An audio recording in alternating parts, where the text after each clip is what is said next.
What famous person did you regret meeting because they were awful? So, I once met Bill Burr at the Comedy Store in Hollywood. This was a little bit after his first Netflix special came out, and I was a huge fan. Saw all the YouTube videos out at the time, including his famous Philly rant. Needless to say, I was starstruck when I saw him and couldn't really muster the courage to speak. He was talking to some people in the hallway, and I didn't know how to ask for a picture without being rude. So, I stood there with my girlfriend kind of looking his direction. Once he acknowledged us, my girlfriend asked him, "My boyfriend is a huge fan. May we take a photo?" At which point Bill Burr said, "F no, I don't do pictures." My heart sank. Then he smiled and said, "Nah, I'm just kidding. Come here. Where would I be without you guys?" And then he motioned us in for a group photo and said, "Now let's put our arms around each other like we know each other." That totally made my week. Dude is awesome. All right, y'all. Bill Burr had us in the first half, not gonna lie. But if the very first story of this video is the old switcheroo, then I'm incredibly concerned that everything else is going to be downhill and on topic and may possibly involve your favorite celebrity. So prepare for the worst. Anyway, next story. Story number 2. Me and my sister saw Alec Baldwin, Tina Fey, and Salma Hayek on the street when we were eating lunch. They were just coming out of a car, about to go into some building next to us. We had no idea why they were together, but in retrospect, it was definitely because they were filming 30 Rock together. My sister then said, "Oh my God, is that Tina Fey?" And Alec Baldwin turned around and went right in her face and said, "Don't effing say that. Don't speak to us. Why would you say something like that? You can't speak to us, not now." But it didn't really end there. He yelled at us again outside his building saying, "Don't look over here. Turn around and eat your food. F off." And he sounded genuinely furious at us.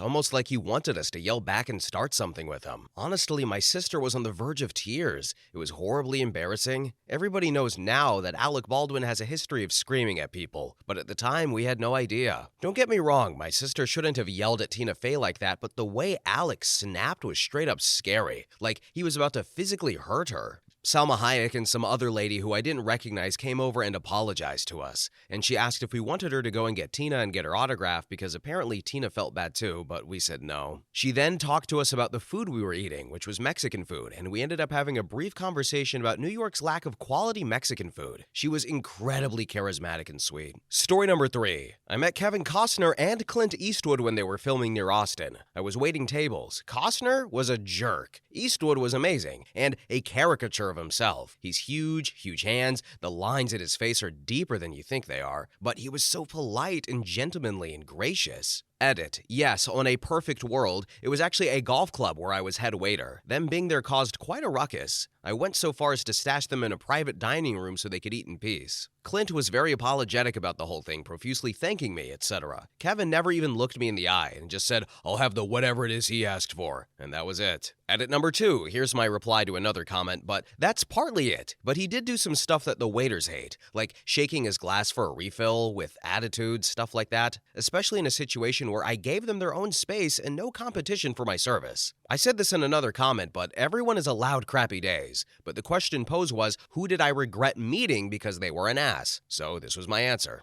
Story number 4. I'm going to copy and paste one of my previous comments because it sort of fits, but I once made a drink for Britney Spears at Starbucks 6 or 7 years ago, and the experience left us all thinking she was an entitled diva. But with the info that's come out in the last couple of years, I realized we had it all wrong. I was on the bar that day, and I remember glancing into the lobby and thinking, that chick looks like Britney Spears, only older and skinnier. She was gorgeous but looked drawn and thin. I thought maybe hungover or partied way too hard, wearing this denim miniskirt, platform heels, a fringe halter top, and smeared dark eyeliner. I reached for my next cup, and in Sharpie it said Brit Dave, and I was like, So anyway, I make the drink. Brittany is standing there with her arms crossed tightly over her chest, looking at the floor very standoffish. I call out the drink for Dave. She stares at it, reaches for it, then draws her hand back to her arms crossed position. Some dude picks it up and hands it to her, and then they leave. Then I catch my coworker on the register and say, "Hey, was that who I think that was?" And she immediately begins recounting her experience, which was that when she said, "Hi, what can I get for you?" the bodyguard said, "Britt, what are you having?" Though she was right in front of my coworker. She gave her order to her bodyguards, apparently there were two, and although my coworker could hear it perfectly, the bodyguard repeated it. When coworker went to write her name on the cup, which was standard and enforced at all times at my store, the bodyguard helped his hand up and said, "Excuse me, do not write her name on the cup. It's Dave. My name's Dave." So that explains the crossed out name. My coworker was irritated because it was like she was invisible, had addressed Brittany directly because she was at the counter, and had clearly heard the order, had written down the exact name the dude addressed her by, but it was like she felt she wasn't good enough to have direct contact with her, so she had to have some sort of middleman when they were 2 feet apart. But now that I've heard about how little advocacy Brittany has over her entire life, I'm completely second-guessing my initial reaction to that experience. It seems entirely plausible now that she wasn't even permitted to interact with anybody during that outing. Extremely sad. Story number 5. When I was 6 or 7, Hulk Hogan pretend WrestleMania chased me out of a boardroom I wasn't supposed to be playing around in at a Little League complex. Anyways, the story is my dad was coaching a game for my brother's team. I went to go sneak around in an empty room. Hulk's son played baseball there too, and he must have seen me sneak into the room. I was hiding under the front desk, and when he came in with his Hulk voice,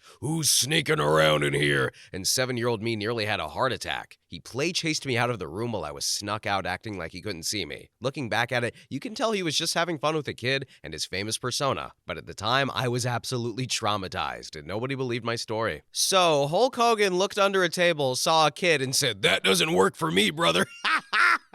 He wasn't putting over a 7-year-old child. Hulk Hogan puts nobody over. That's a wrestling reference for wrestling fans. Anyway, next story. Story number 6. My dad has been a radio personality for over 30 years and worked in country music for over half of it. He gets to meet celebrities semi-regularly. Apparently, Keith Urban was really nice. Carrie Underwood was kind of mediocre because he caught her right after her performance and she was tired. But Kenny Chesney puts the D in D-bag. Direct quote from my dad. Kenny promised to sign some pictures, t-shirts, etc. for a couple of kids who won a game through the radio. Kenny instead took a bunch of groupies into one of the back rooms of the radio station with a bottle of whiskey and locked the door. When my dad tried to get him to open the door and fulfill his end of the deal, he called the cops on my dad, and he was lucky enough to get a cop who was a good acquaintance. Cop said there wasn't much he could do other than make Kenny leave, so that's what he did. Kids never got their stuff signed, so my dad gave them some coupons for free pizza. He said that after a few years, other radio hosts told him they had similar encounters. Story number 7. David Cross is pretty miserable. He's from Atlanta, and his sister runs a food truck in town. Her recipes were all named after David Cross, Arrested Development type stuff. So my wife and I, being fans of David, asked about it, and she told us she was his sister. So for months we chat her up anytime we order food from her truck, and eventually David's in town. She invites us to come to the food truck park to meet him. So we bring a poster from the early 2000s and are super pumped to meet him. We get there, and she's very anxious and hesitant to introduce us. Weird, but okay. She says, no,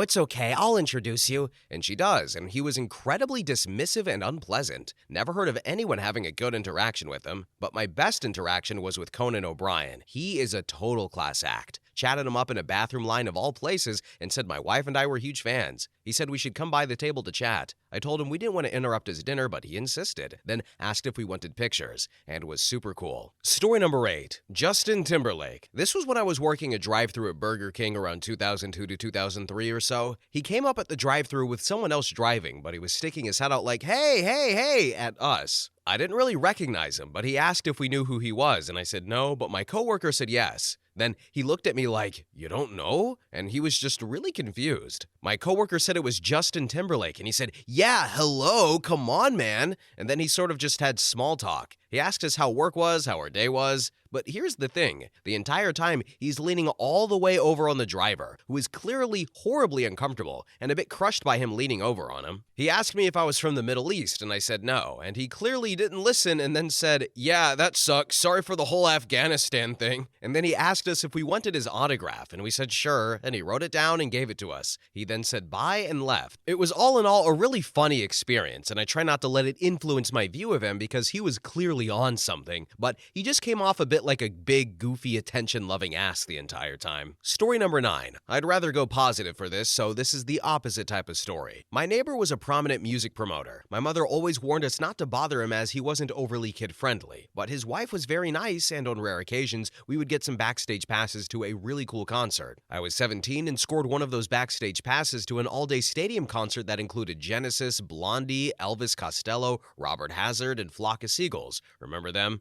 Prior to going, I was warned not to get in the way, so I didn't. It was held in a giant open-air old football stadium that could hold close to 100K people. They had marked off the back 1/8 of the bleachers as a part of the backstage, so I just sat up in those empty bleachers by myself and watched all the bands play from behind. It was tons of fun, and I made sure to stay out of anyone's way. Then, while Elvis Costello was playing, this short, balding British guy notices me and comes over to say hi. He introduces himself as Phil and started asking why I was sitting up in the stands by myself. So I explained my guest status and that I didn't want to be in anyone's way. He then has me come down with him to where all the food is and insists I eat as much as I want. When I protested, because I didn't want to get into any trouble with my neighbor, he told me it was alright. I could be his guest. Well, I was starving and thirsty, so I loaded up a plate, grabbed a bunch of soda, sat and talked with him for a bit, and then retreated back to my sanctuary so I wouldn't bother him anymore. 10 minutes later, the guy comes back and he's with his buddy. They sit down, pull out some cold beer, and are just chilling out watching the show and making polite conversation with a shy 17-year-old. 5 minutes later, another guy comes up and sits with us, pulls out beer and serves all of us, and then also he just starts kicking back with the most hilarious sense of humor. All three were unbelievably polite, considerate, and funny. They treated me like they had been my buddies for several years and we were just hanging out together. It was a great time. Well,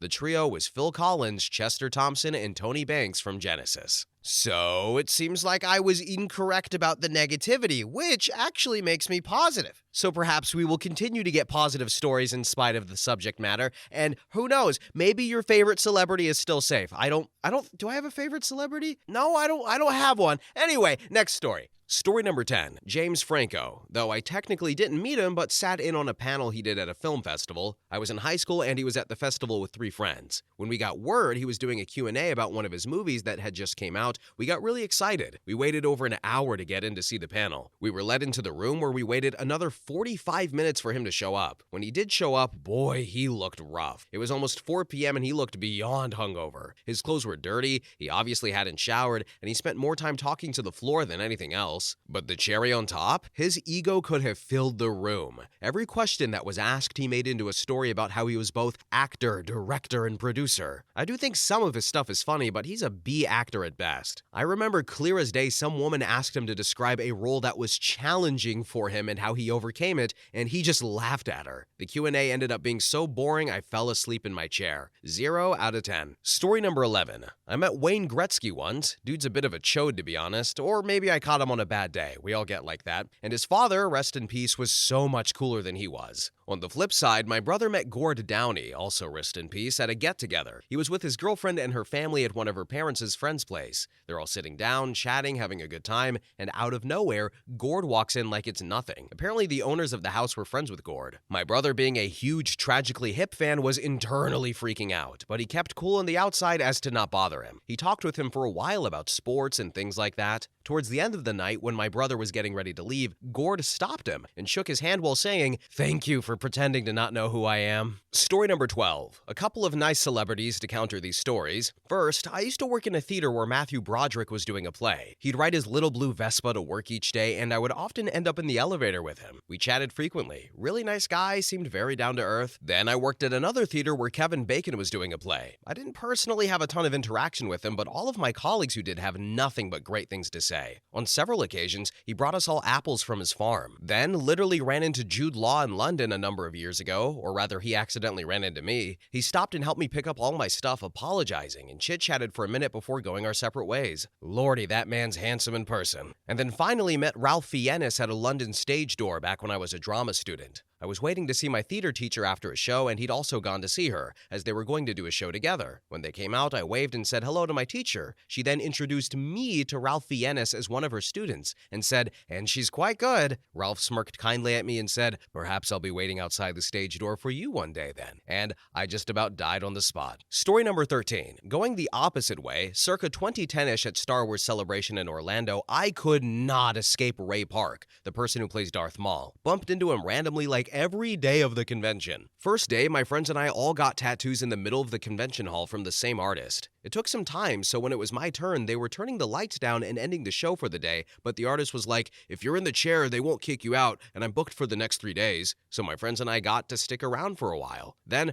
Ray Park shows up and sits down in the chair next to me to get a sleeve worked on. We tried to leave him alone, but it was obvious we were all fangirling out, and he gave us the very polite hello in his charming accent, and that was that. The next day, bumped into him in a food line with a nice little oh hey with a smile and nod. The third day, he stepped out of the elevator we were getting on, and same thing, a polite smile and hello again. I never asked for a photo or autograph, but I was just happy to have such a pleasant experience with such a talented and nice dude. Story number 14. I used to meet quite a few famous people as a bartender. Let's see. Mike Mills from REM was quirky but nice. He was with a few people and they were headed to place for local music. I asked if anyone ever told him he looked like Mike Mills and he said yeah. I waited for him to continue, but he just sat there looking at me until I caved and said, so are you him? And he said something like, he is me, I am he, we are one and the same. And I ended up introducing him to yellow chartreuse. He'd only had the green and we were one of the few places that carried the yellow. Then there was Amy Adams, who was very sweet. She came in on a busy afternoon and wanted a beer to go, and I was like, oh, it's so much better in a chilled pint glass, and I poured one out for her. I think I'd convinced her and her friends to stay for a bit, and nobody seemed to realize who she was. One of our regulars, though, started going off rather loudly about how her nose looked like a ski slope. I was mortified, but she'd left already. Then there was Jason Segal, who was super flirty but really drunk when he came in. He sat down and ordered a Guinness with a shot of Patron on the side. While I was pouring the shot, he not too casually eyed my left hand and said, "You're engaged, huh?" And I responded that I was.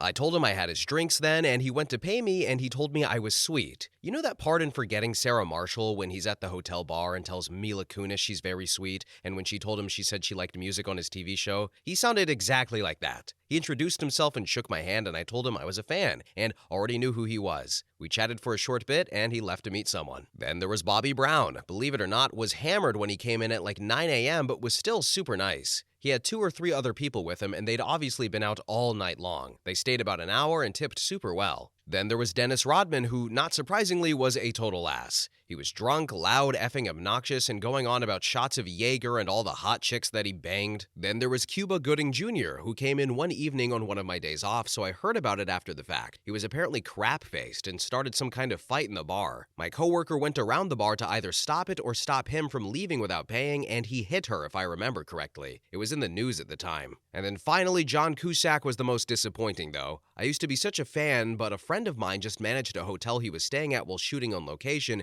and told me he was just the worst. He berated a server one night because the restaurant didn't carry the steak sauce he preferred. It was some specialty brand, and they sent an employee to go see if they could find someone at a store or another restaurant, but nobody carried it. He also tipped like crap, I'm told. That's all I can remember right now, though. Sorry. Story number 15. Steve Young, working security at a hotel, and helped him get away from some fans that mobbed him, escorted him to his room, and he spent the entire time staring at his feet. Never said a word to me the entire time. Then James Hetfield and Lars Ulrich, complete a-holes who mocked everyone and treated the people they came into contact with like crap. There was Debbie Gibson, another entirely entitled celebrity from the 80s. The entire band from REO Speedwagon had to tell them to quiet down at 2 in the morning in a hotel, to which they basically told me to F off. Comedian Gallagher, he was such an oddball, refused to talk to anyone, requested a college physicist to come and have supper with them so they could talk shop, and we caught him wandering around the parking lot brushing his teeth without his shirt. It was weird. On the flip side, some of the best ones, Kirk Hammett was a genuinely nice guy. Jerry Rice, an absolute gem of an NFL player who was nice to everybody he met at our hotel. Ralph Macchio, shy but absolutely the nicest guy. Alan Thicke generally wanted to hear what everybody had to say and just loved talking to strangers. John Madden, Howie Lang, and James Brown, in town for the Packers Super Bowl win in the 90s and were all down-to-earth guys. Oddly, Ted Nugent, I expected him to be a complete a-hole, but he was a genuinely nice guy. Then Bobcat Goldthwait, very down-to-earth, low-key, and would carry on a conversation with anyone. And by far my favorite, the entire band Def Leppard. Sat in the bar with them when they were here for a tour, and they were hands down the friendliest group of rock stars I've ever met, carrying on conversations and interested in opinions about their new album. Story number 16.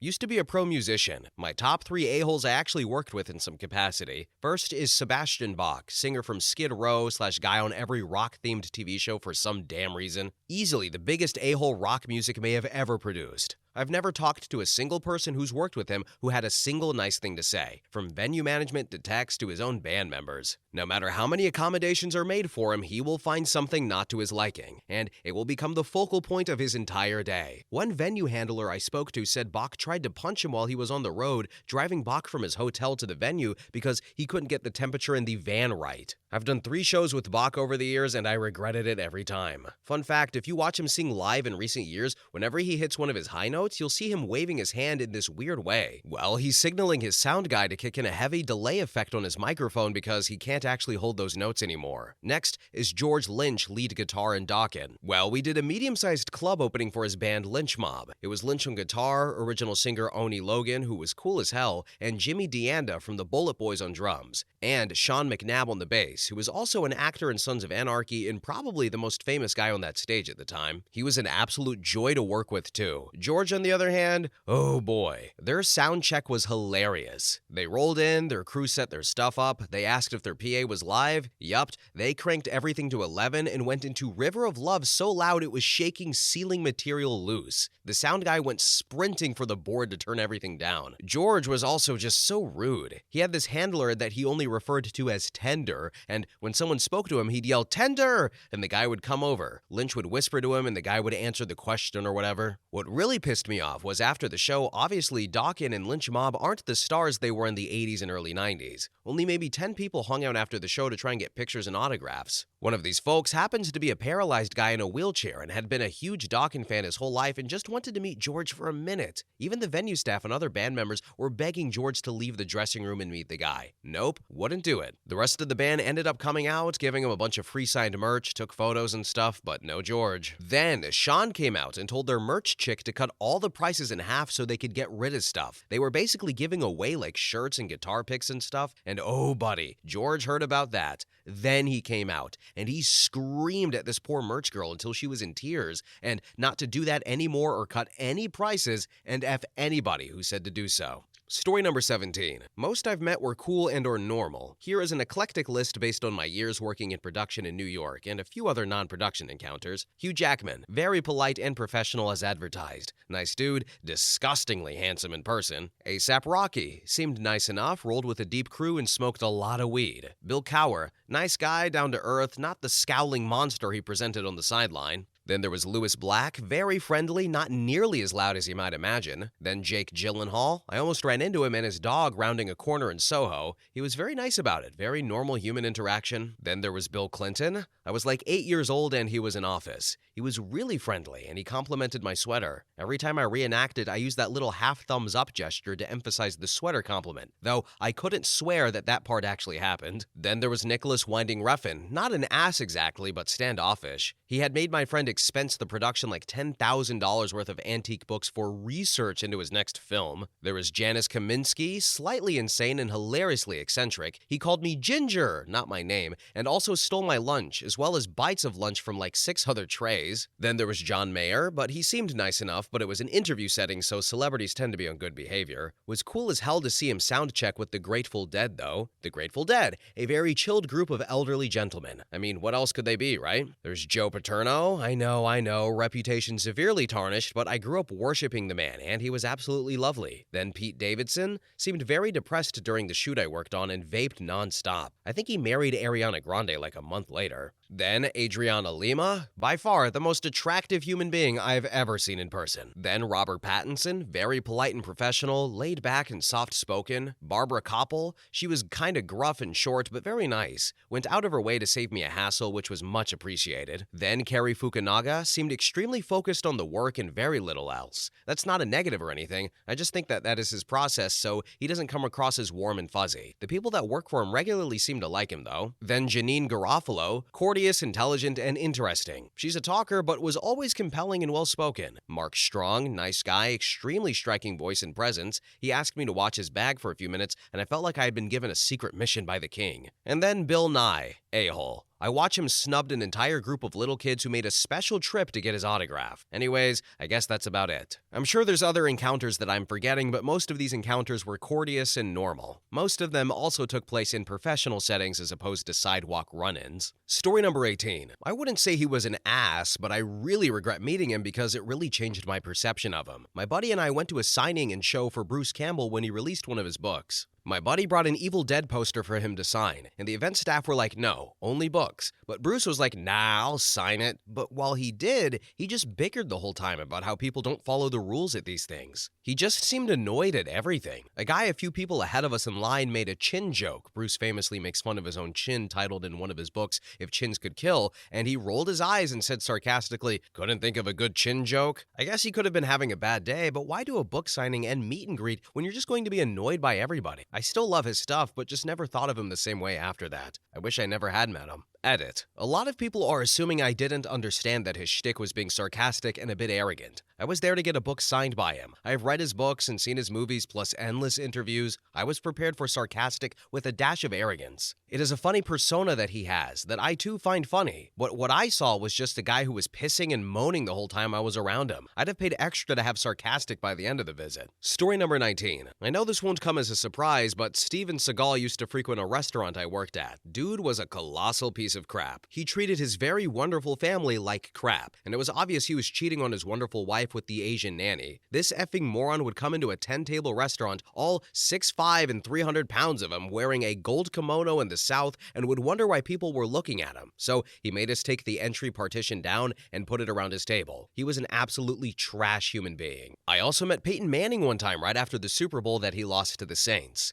This was at an ultra high-end golf course, and we were not allowed to act like we recognized celebrities, which was more awkward than anything. Anyways, he walked up and ordered a beer and introduced himself, but I was already turning to get the beer as he stuck his hand out to shake my hand and tell me who he was, as if I didn't know Peyton Manning was in the grounds when I saw his forehead pull into the parking lot. So, I am to say, I blew off Peyton Manning for a handshake. How many of you losers can say that? Great effing guy, though. Story number 20. Just to add some positivity to the thread, even though it'll get buried, my mom once met Robin Williams and said he was an absolute joy, and she even got the pleasure of making him a cake. Edit. In case anyone is wondering why my mom got to make a cake for him, it's because back when the movie Patch Adams was being filmed, some of the scenes were being filmed in a house. This house just so happened to be on the street, and I think either next door or across the street from where my parents and sisters lived. This was before I was born, so they got to meet him and a bunch of the other cast and crew. My mom says Robin was a great guy, gave my sisters tons of autographs and played with them and let them see the sets and all. I think my sisters were 11, 12-ish. My mom at the time made cakes. She doesn't really anymore, but having seen my mother's cakes, they were always incredible. Like, my mom was the go-to mom for all of our friends growing up for cakes because she'd make themed cakes and ice them and everything.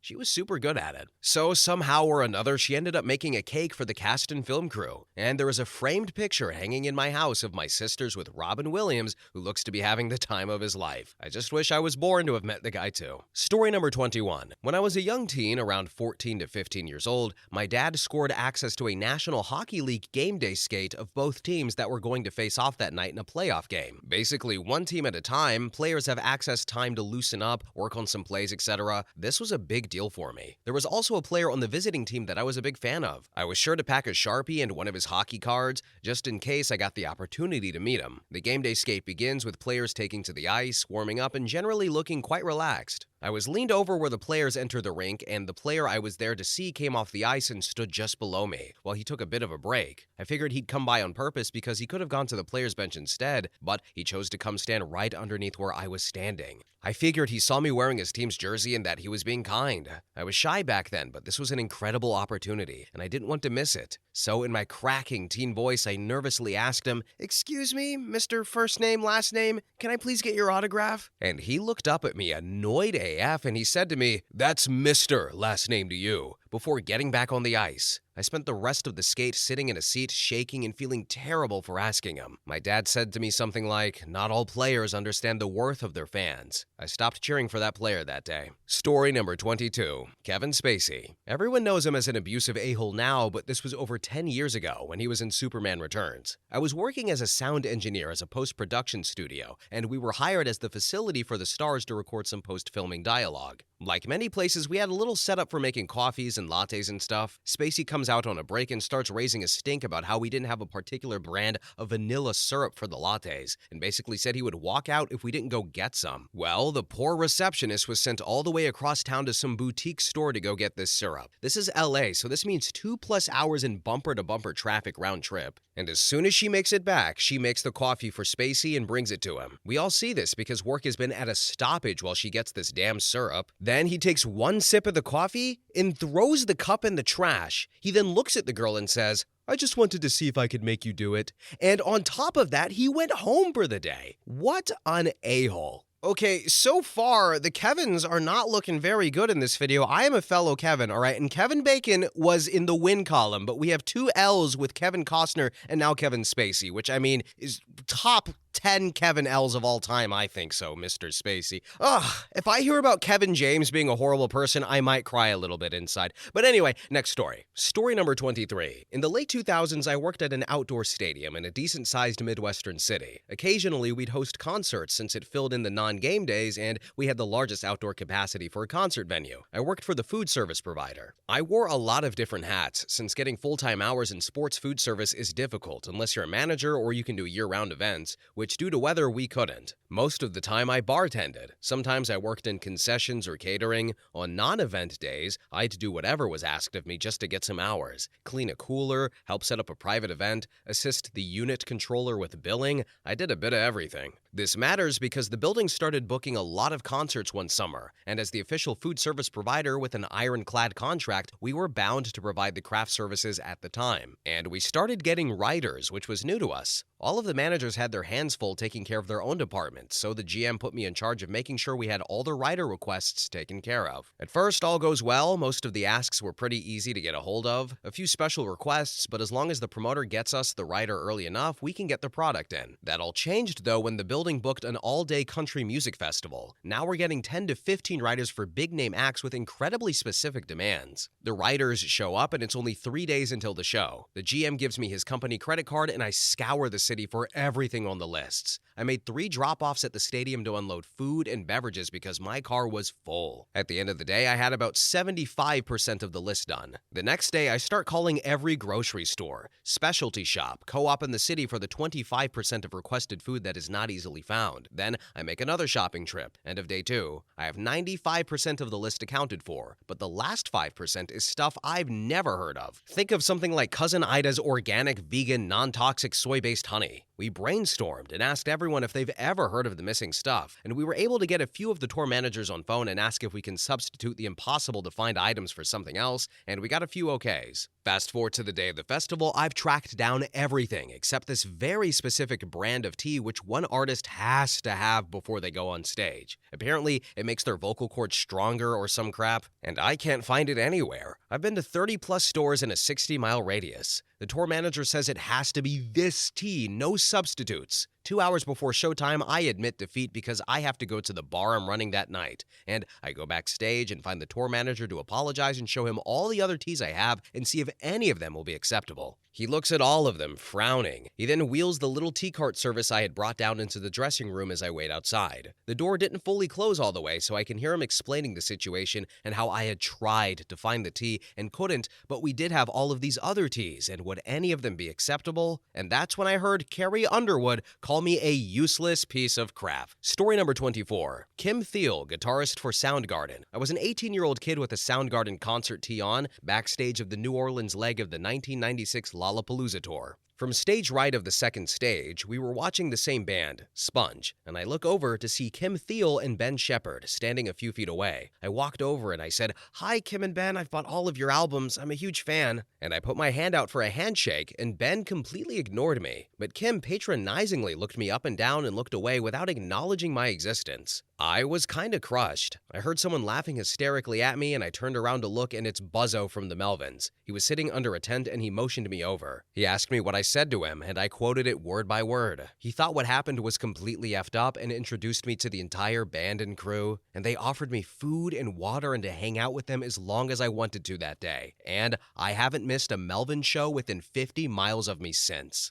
Story number 25, Fabio. He took part in a charity auction I attended. He stuck around afterwards to take pictures with everyone, and I just so happened to be a tall white guy with long hair. Strangers at bars or parties will invariably refer to me as Fabio or Jesus in jest. And of course, I'm not going to get my picture taken with Fabio. I walked over and he smiled at me, and he said, "Hey, long hair. Very nice, man. Good look." And he is obviously a hunky guy, but he's even taller with a bigger frame than I expected. I am 6'1", by the way, and he made me feel small. He placed his big arm around me and hugged me so hard that I almost lost my balance. It felt like a kid again getting yanked around by my older cousin as we posed for a Christmas photo. As my friend snapped a couple of shots of us, I leaned in and I asked him, "Yo, Fabs, the hair, the horse ranch, the books, what's the secret? Let me in on it." And then Fabio swiveled his head until it was mere inches away from my face. I could feel his breath. With a wry smile, he gazed into my eyes and he said to me, "Juice." And I tell him I had a feeling, to which he replies, "You're smart, my friend." Story number 26. When Smashing Pumpkins toured for Gish, their first album, I was able to get backstage at their 9:30 club performance. I was standing around like a fish out of water, but was so pumped to be in the room with these four people whose music I loved and was currently worshiping. I adored that album. There were other groupies there too, so while everyone was chatting and milling about, I made contact with Billy Corgan, the lead singer slash guitarist slash songwriter,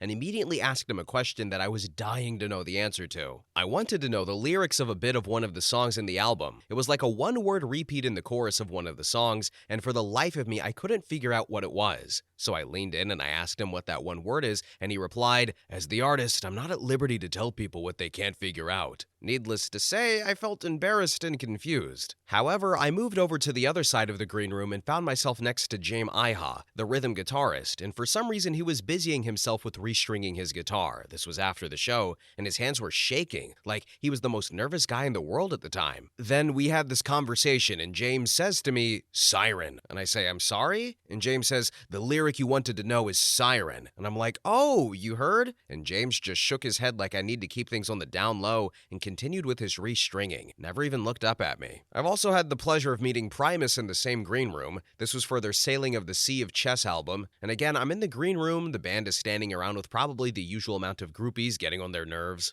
Amazingly enough, I did have a joint on me, and my friend and I smoked it with Larry Lerland, the guitarist. Anyway, it's not like the smoking of the joint made us besties, and naturally I got really high and was worthless for conversation, on top of my already feeling awkward being in a room of strangers, the most famous of which couldn't give two craps about me. So soon after the joint smoking, I found myself standing next to Les Claypool. He was busy chatting up a goddess of a woman, and for some reason he turned from her and looked right at me, and upon making eye contact, I thought to myself, "Damn boy, say something, he's looking at you." So I said to Les Claypool, who was still looking at me like I had two heads, "So, what kind of music do you listen to?" And then Les wrinkled his eyebrow, shrugged his shoulders, and said, "I don't know, Grateful Dead?" And then immediately turned back to the goddess. For the record, I don't think Les Claypool was an ass. I'm not sure I would have behaved any differently in his situation, but I just wanted to tell that story. Story number 27, Kevin Hart's management. He was super nice when he spoke to my mom and I. She runs a successful catering business, and all the acts that come through our city she's cooked for, and he loved her chicken. He loves to drink vodka and Red Bull in 2016. His people charged the venue for the staff to look at him, but I don't think that was him. The Impractical Jokers are also the nicest dudes I have ever met. So fun-loving, cracking jokes, and played cards with me when I was 17. Murr is so nice and generous and kept talking to my mom and even wanted to know how she cooked her eggs Benedict and was in the kitchen with her. Joe and Q just bounce off of each other and try to get Sal to gag. Then Mac Miller in 2012. So he wasn't as polished of an artist and was making his frat rap at the time. Still super nice but had some crappy friends with him. A lot of weed. Wiz Khalifa came over and he was so high he couldn't even ask for more mac and cheese when he was trying to talk to me. We laughed so hard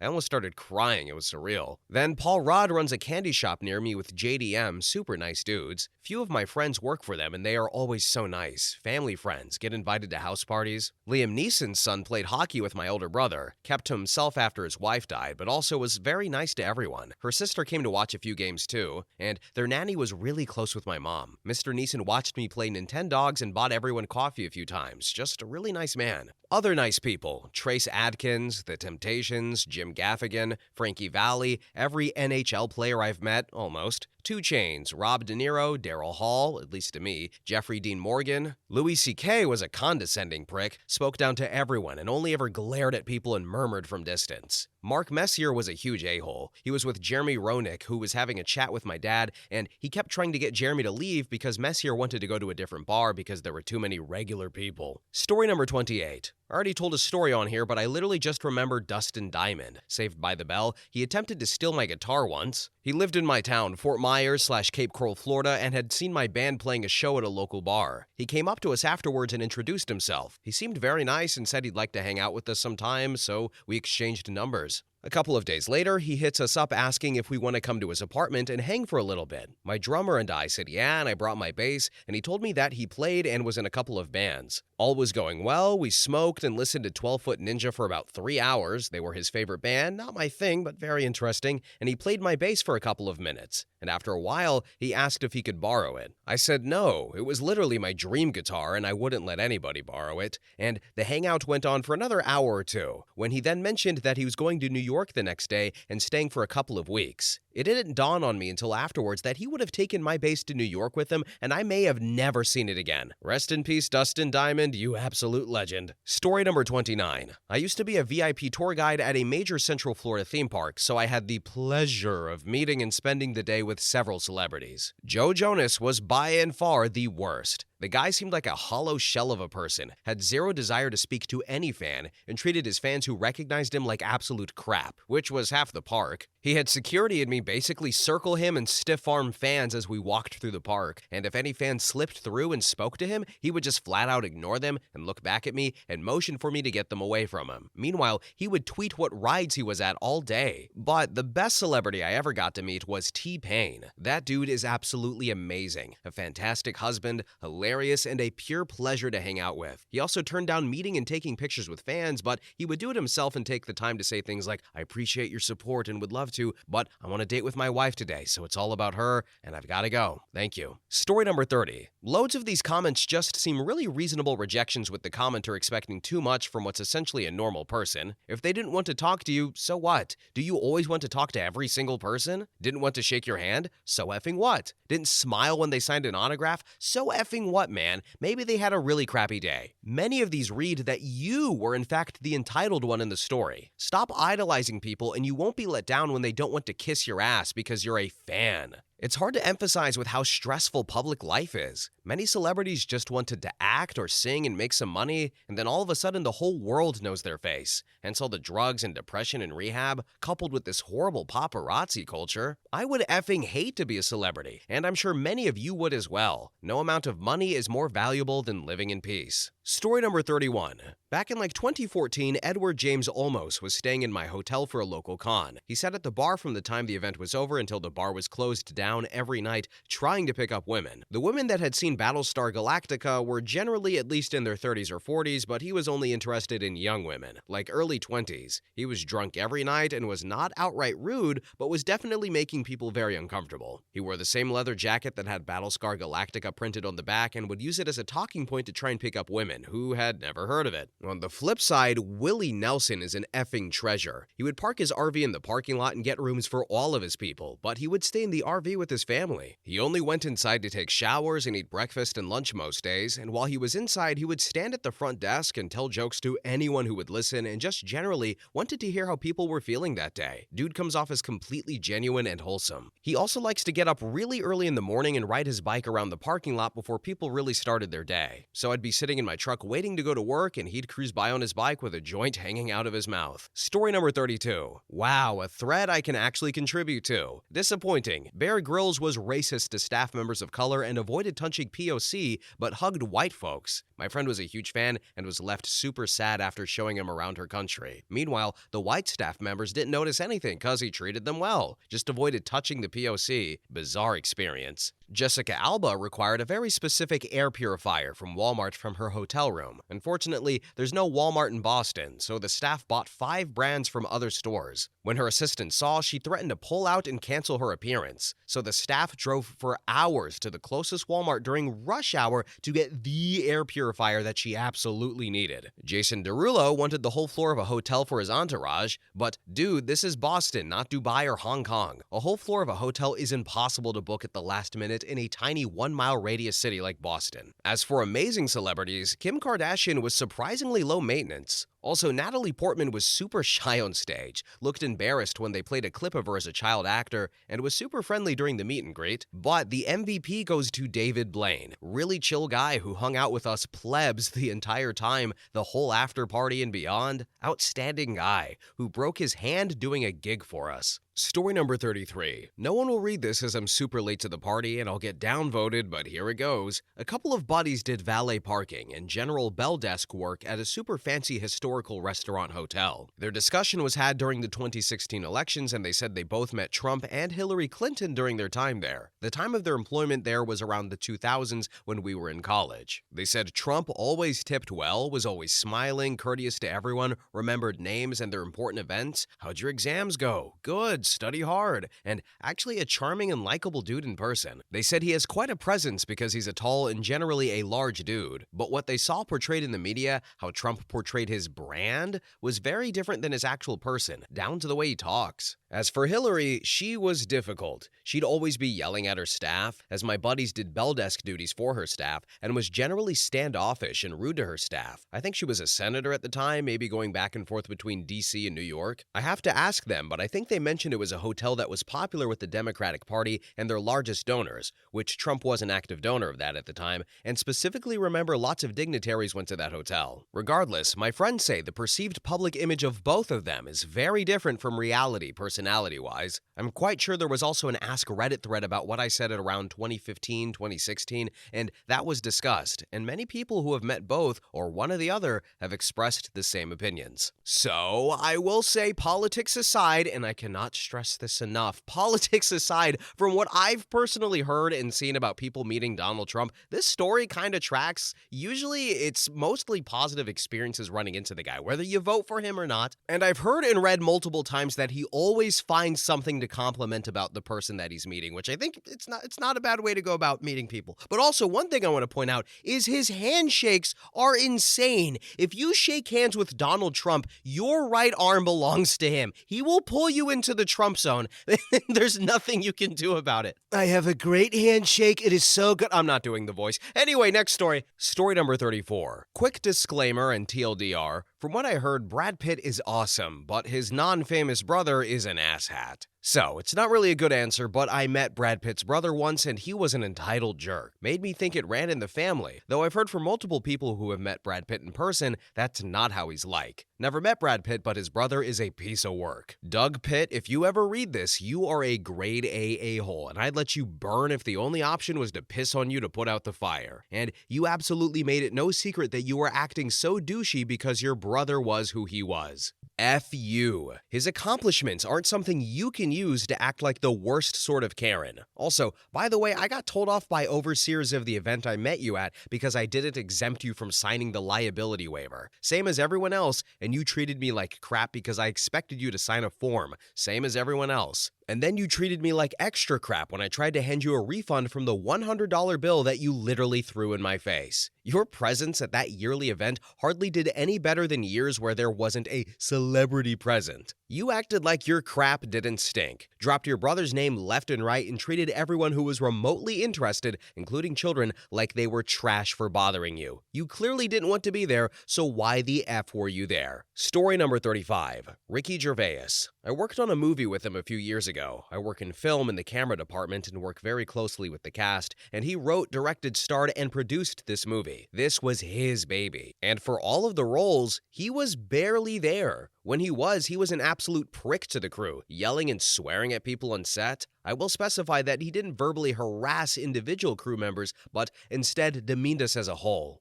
Ricky also hates seeing people eat and or chew, so gum was forbidden on set. As an aside, a typical short filming day is 12 hours. You're going on maybe 4 to 7 hours of sleep, and coffee is so important to the point where access to it is written into union contracts. Gum is very important when you have to communicate with anyone anyone after all you've consumed in 5 hours is 4 coffees and some stale Costco pastries. Anyway, every 3 working hours we have it in our contract that we're to be fed a small meal. Well, Ricky wouldn't let that food on set because of his neurosis, which meant that many people who are unable to leave set to eat would be unable to eat anything for up to 8 hours a day, depending on when or if we broke for lunch. Continuing, he barely directed this movie. He'd leave early or come in late almost every single day, and most of the time one of the other crew members, first AD or assistant director, or the director of photography would end up directing the scene. During the penultimate scene of the movie, we were shooting deep in a conversation park during a torrential downpour. Huge action sequence, tons of FX, and we built a whole bloody village there. Very expensive. Important day where you would imagine the director would want to / be forced to be in attendance. You know, directing the bloody movie.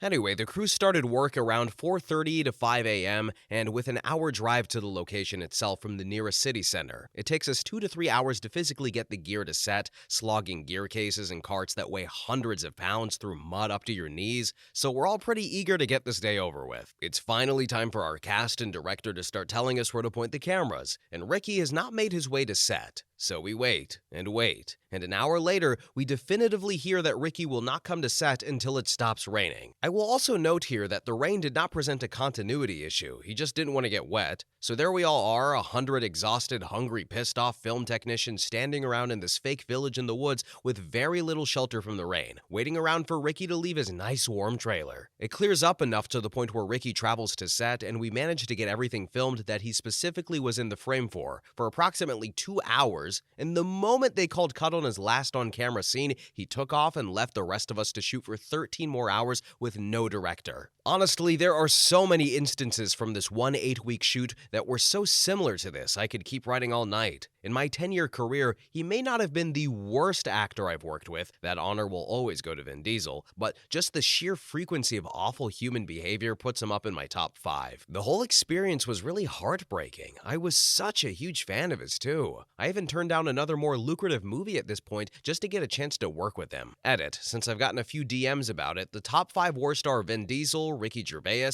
Cass Anvar, Richard Scheif, and toss-up between Amanda Seyfried and Nina Dobrev. Sorry if anyone likes these people. They were, and probably still are, all truly terrible to work with. Story number 36. Met Chris Pratt near my old college on a weekend morning. I was there for an event, and one of our friends said they saw him near the parking lot. About 12 of us run over there to see him, and he's talking with a friend. One girl kinda shyly walks over to ask if we can take pictures, and he quickly turns to her with his finger held up and says, "Wait, I'm having a very serious conversation." She walks back to us, and we all waited there kinda awkwardly for about 5 minutes. When he finished talking to his friend, he walked up to us slowly, smiled, and said, "Sorry guys, let's take some pics?" And he was super nice and even let every one of the girls in our group take a selfie with him. Then at the end, when we were about to leave, he asked us why some of us were in uniforms and some weren't. And I explained it's different campus organizations, and he kinda laughed, saying he liked the uniforms more. And then my brother, without missing a beat, says, "Then where's your uniform, Star-Lord?" And we all die laughing, and Chris was super cool about it and gave my brother props. Couldn't be a nicer guy. Story number 37. Mick Jagger. I was a writer for SNL in my mid-20s. He came in to host the show. My friends were all like, "Is he nice? No. Or maybe he is for his version of life, because he has a very different life. He's Mick Jagger. That's his name. He's played to stadiums of 20,000 people cheering for him like he's a god for 20 years. That must change you as a person. If you do that for 50 years, you're never again going to be like, does anyone have a laptop charger I could borrow?" None of that bullcrap way we all have to talk to get through life. "Hi, knock knock, sorry." That's how I walk into rooms. I'm 35 years old. I am 6 feet tall. I lower myself. I go, "Hi, knock knock." I say knock knock out loud. Mick Jagger didn't talk like that. Mick Jagger talked like this. He'd go, "Yes, no, yes." I pitched him a joke and he went, "Not funny." I mean, people say that on the internet, but never to your face does a British billionaire in leather pants go, "Not funny." I spent 2 hours alone with Mick Jagger that week. We were writing song lyrics. It was for a fake song in a comedy sketch, and he was sitting there, and we came to one point and he goes, "All right, let's all go to the picnic. Let's have a drink. Let's see what rhymes with drink." And I said, "Think?" And Mick Jagger said, "No." And then I said, "Sink?" And Mick Jagger said, "Yeah." And I was like, "MFer, is this how you write songs, just one word at a time with verbal abuse? All right, I can't get no happiness? No. Satisfaction? Yeah. All right. Next sentence, spacebar, indent, spacebar. Mick Jagger would go like this and he would say, "Diet Coke," and one would appear in his hand. Now that's not nice, right? The way I was raised, you're supposed to say, "May I please have a Diet Coke, please?" And then maybe you will get one. And I bet all of you were taught to say please and thank you. But if all of us could go Diet Coke and one would appear in our hands, we would do it all day long. Even if you don't like Diet Coke, you would just summon them so you could chuck them onto oncoming cars. Story number 38. I met Robin Williams in New York City on my 18th birthday in 2011. I'm from the UK, and for my 18th birthday, my parents took me to NYC. I knew that celebrities often do Broadway shows,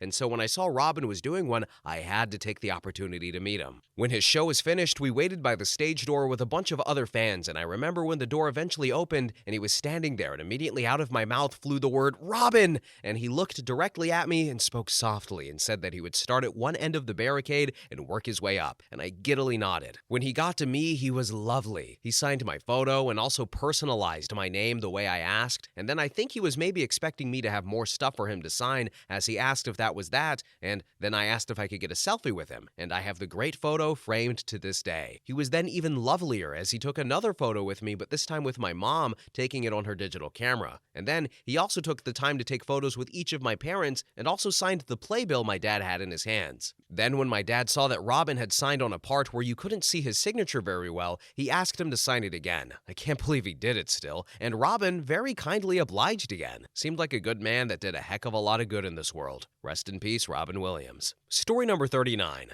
I met Bill Nye in the mid-90s. My experience was as a 7-year-old kid, and not typical. I've heard he's kind of a jerk IRL, and I would love to hear folks' stories of him not being nice. My parents had taken our whole family out to a fancy seafood spot on the water. I got in trouble with my stepmother for staring, but eventually my parents figured out it was him. This was at the height of Bill Nye the Science Guy hysteria. It was mine and my dad's jam to throw on BNTSG and laugh together and enjoy the raps at the end of the show. And he must have noticed us staring because he motioned at us kids and we got up and came over. He asked for each of our names and then opened a briefcase he had with them. He pulled out a large black and white photo of him from a stack inside and signed it to us kids. It was by far the coolest celebrity sighting I had ever had. We totally interrupted his dinner date for a couple of minutes, but he was super cool about it. Story number 40. Gwen Stefani made a boardroom full of kids cry. Happened in 2000, and I'll never forget that one. On the other hand, Mandy Moore and Enrique Iglesias in Pink were some of the nicest people I have ever met.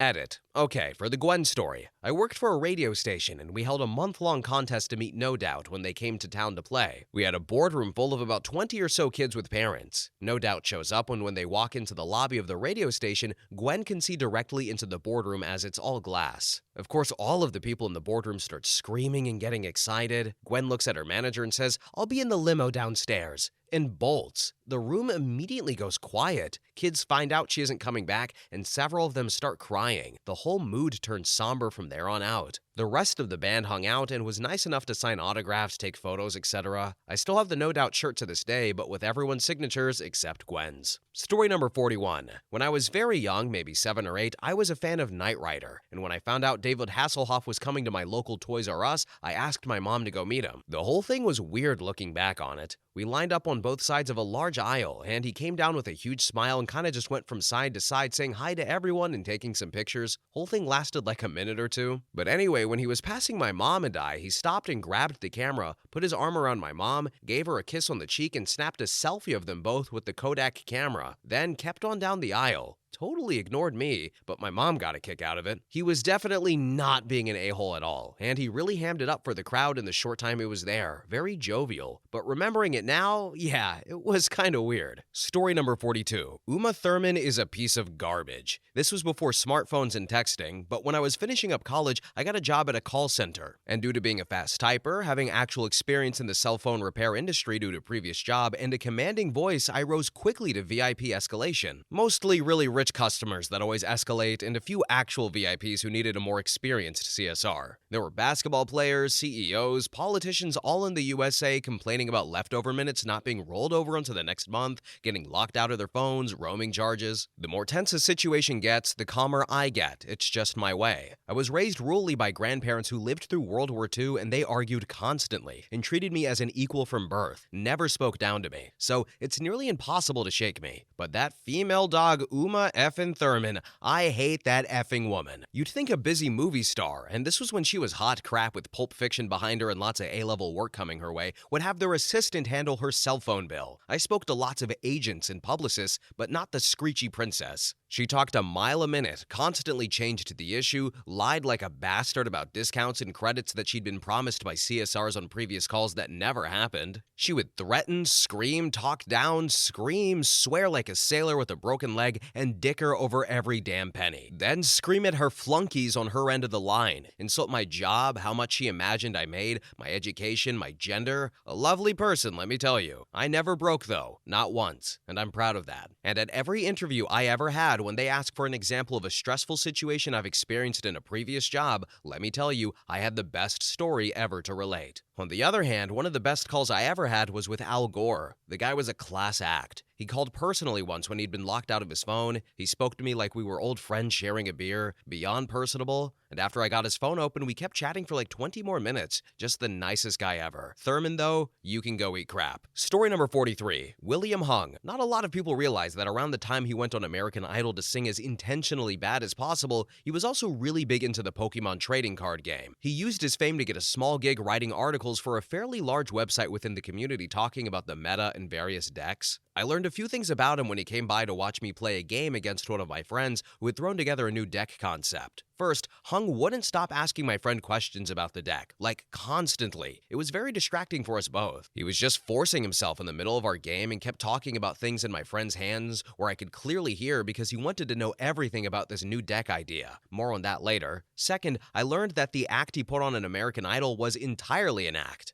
He actually laughed about how he, and this is a direct quote, got to be on national TV and all I had to do was pretend to be an R word for a couple of minutes. And third, I would learn about 2 days later that he was a thief too. Because 2 days later, I find out on the website he wrote for that Hung had written an article about this new deck idea that he had just come up with. Yep, it was my friend's deck. This was why he was so interested in it. He wrote a big article about how it was all his idea, and when he got called out on it later, he brushed it off and said, "Oh, I couldn't remember who did it anyway." So, F that guy. Story number 44. One of the girls I went to high school with was a 1980s television star, very well-known child actor. I got to know her a bit in high school, not really friends, but friendly. She told me once that she was very insecure and shy, and people often interpreted that as being stuck up or standoffish. Once I was at a mall shopping and she came up to me and told me that some guys were following her and asked if I would shop with her. Sure enough, 2 guys twice her age were creepily following us around the mall. I walked up to them and asked them if they had a problem, and they said they were big fans. I told them that following around a teenage girl was creepy as F, which they agreed with once they thought about it. I've also known some other celebrities and famous musicians, and it's crazy how people just expect them to be on all the time. I've been eating with them in restaurants and they can barely finish a meal because people keep coming over asking for an autograph or a picture. One time I went to the movies with a minor celebrity and you could hear people in the audience go, "Is that X? No, it can't be X. Dude, I think it's him." Man, I remember one time meeting one rock star after one of his shows. I was friends with one of his relatives. We were in his dressing room and he asked if I wanted him to sign anything.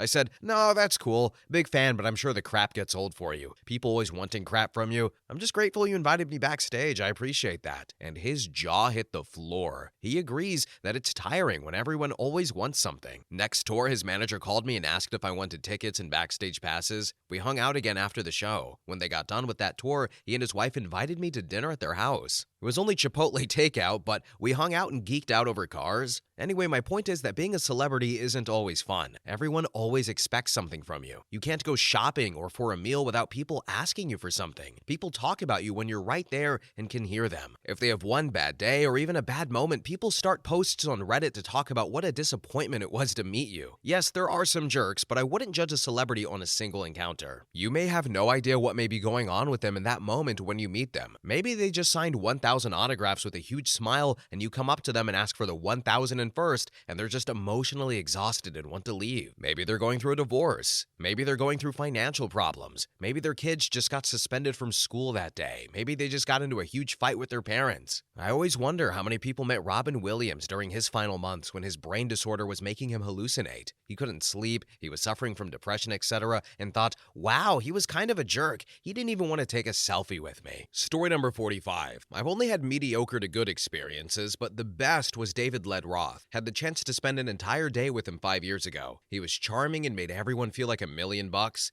asked them all questions about themselves, gave me a smooch, so sweet. Then Vince Vaughn was another stellar experience. I sat next to a hungover Jennifer Lawrence. She definitely didn't want to be bothered, but it was a 4-hour plane ride, so she somewhat acknowledged my existence. Jennifer Nettles, spent a few hours with her, absolutely sweet, pretty smart, zero attitude. Muhammad Ali when I was a little girl, sweet man, had me sit on his lap as we circled the Statue of Liberty. There was also Leonard Nimoy, another airplane experience. Nice man. He was reading a contract and I was snooping. He donated all proceeds from Star Trek memorabilia to Boston Children's Hospital. Then there was D.L. Hewley, frequent guest on Bill Maher and could not have been a bigger jerk, and Donald Rumsfeld and his wife were very charming. Story number 46. Elton John. I was always a huge fan. I mean, who isn't? But unfortunately, my opinion of him soured after what I witnessed. He booked out a whole month in a studio at the recording studios that I worked at, and so I saw a lot of stuff. He was sort of just immature or something. He had frequent outbursts and was very dramatic about it. But it all crescendoed for me one day when he was mad and started raging loudly. And then I heard crap getting smashed and broken. I ran into the place where the sound was coming from, and as I opened the door, I saw him in the act of clotheslining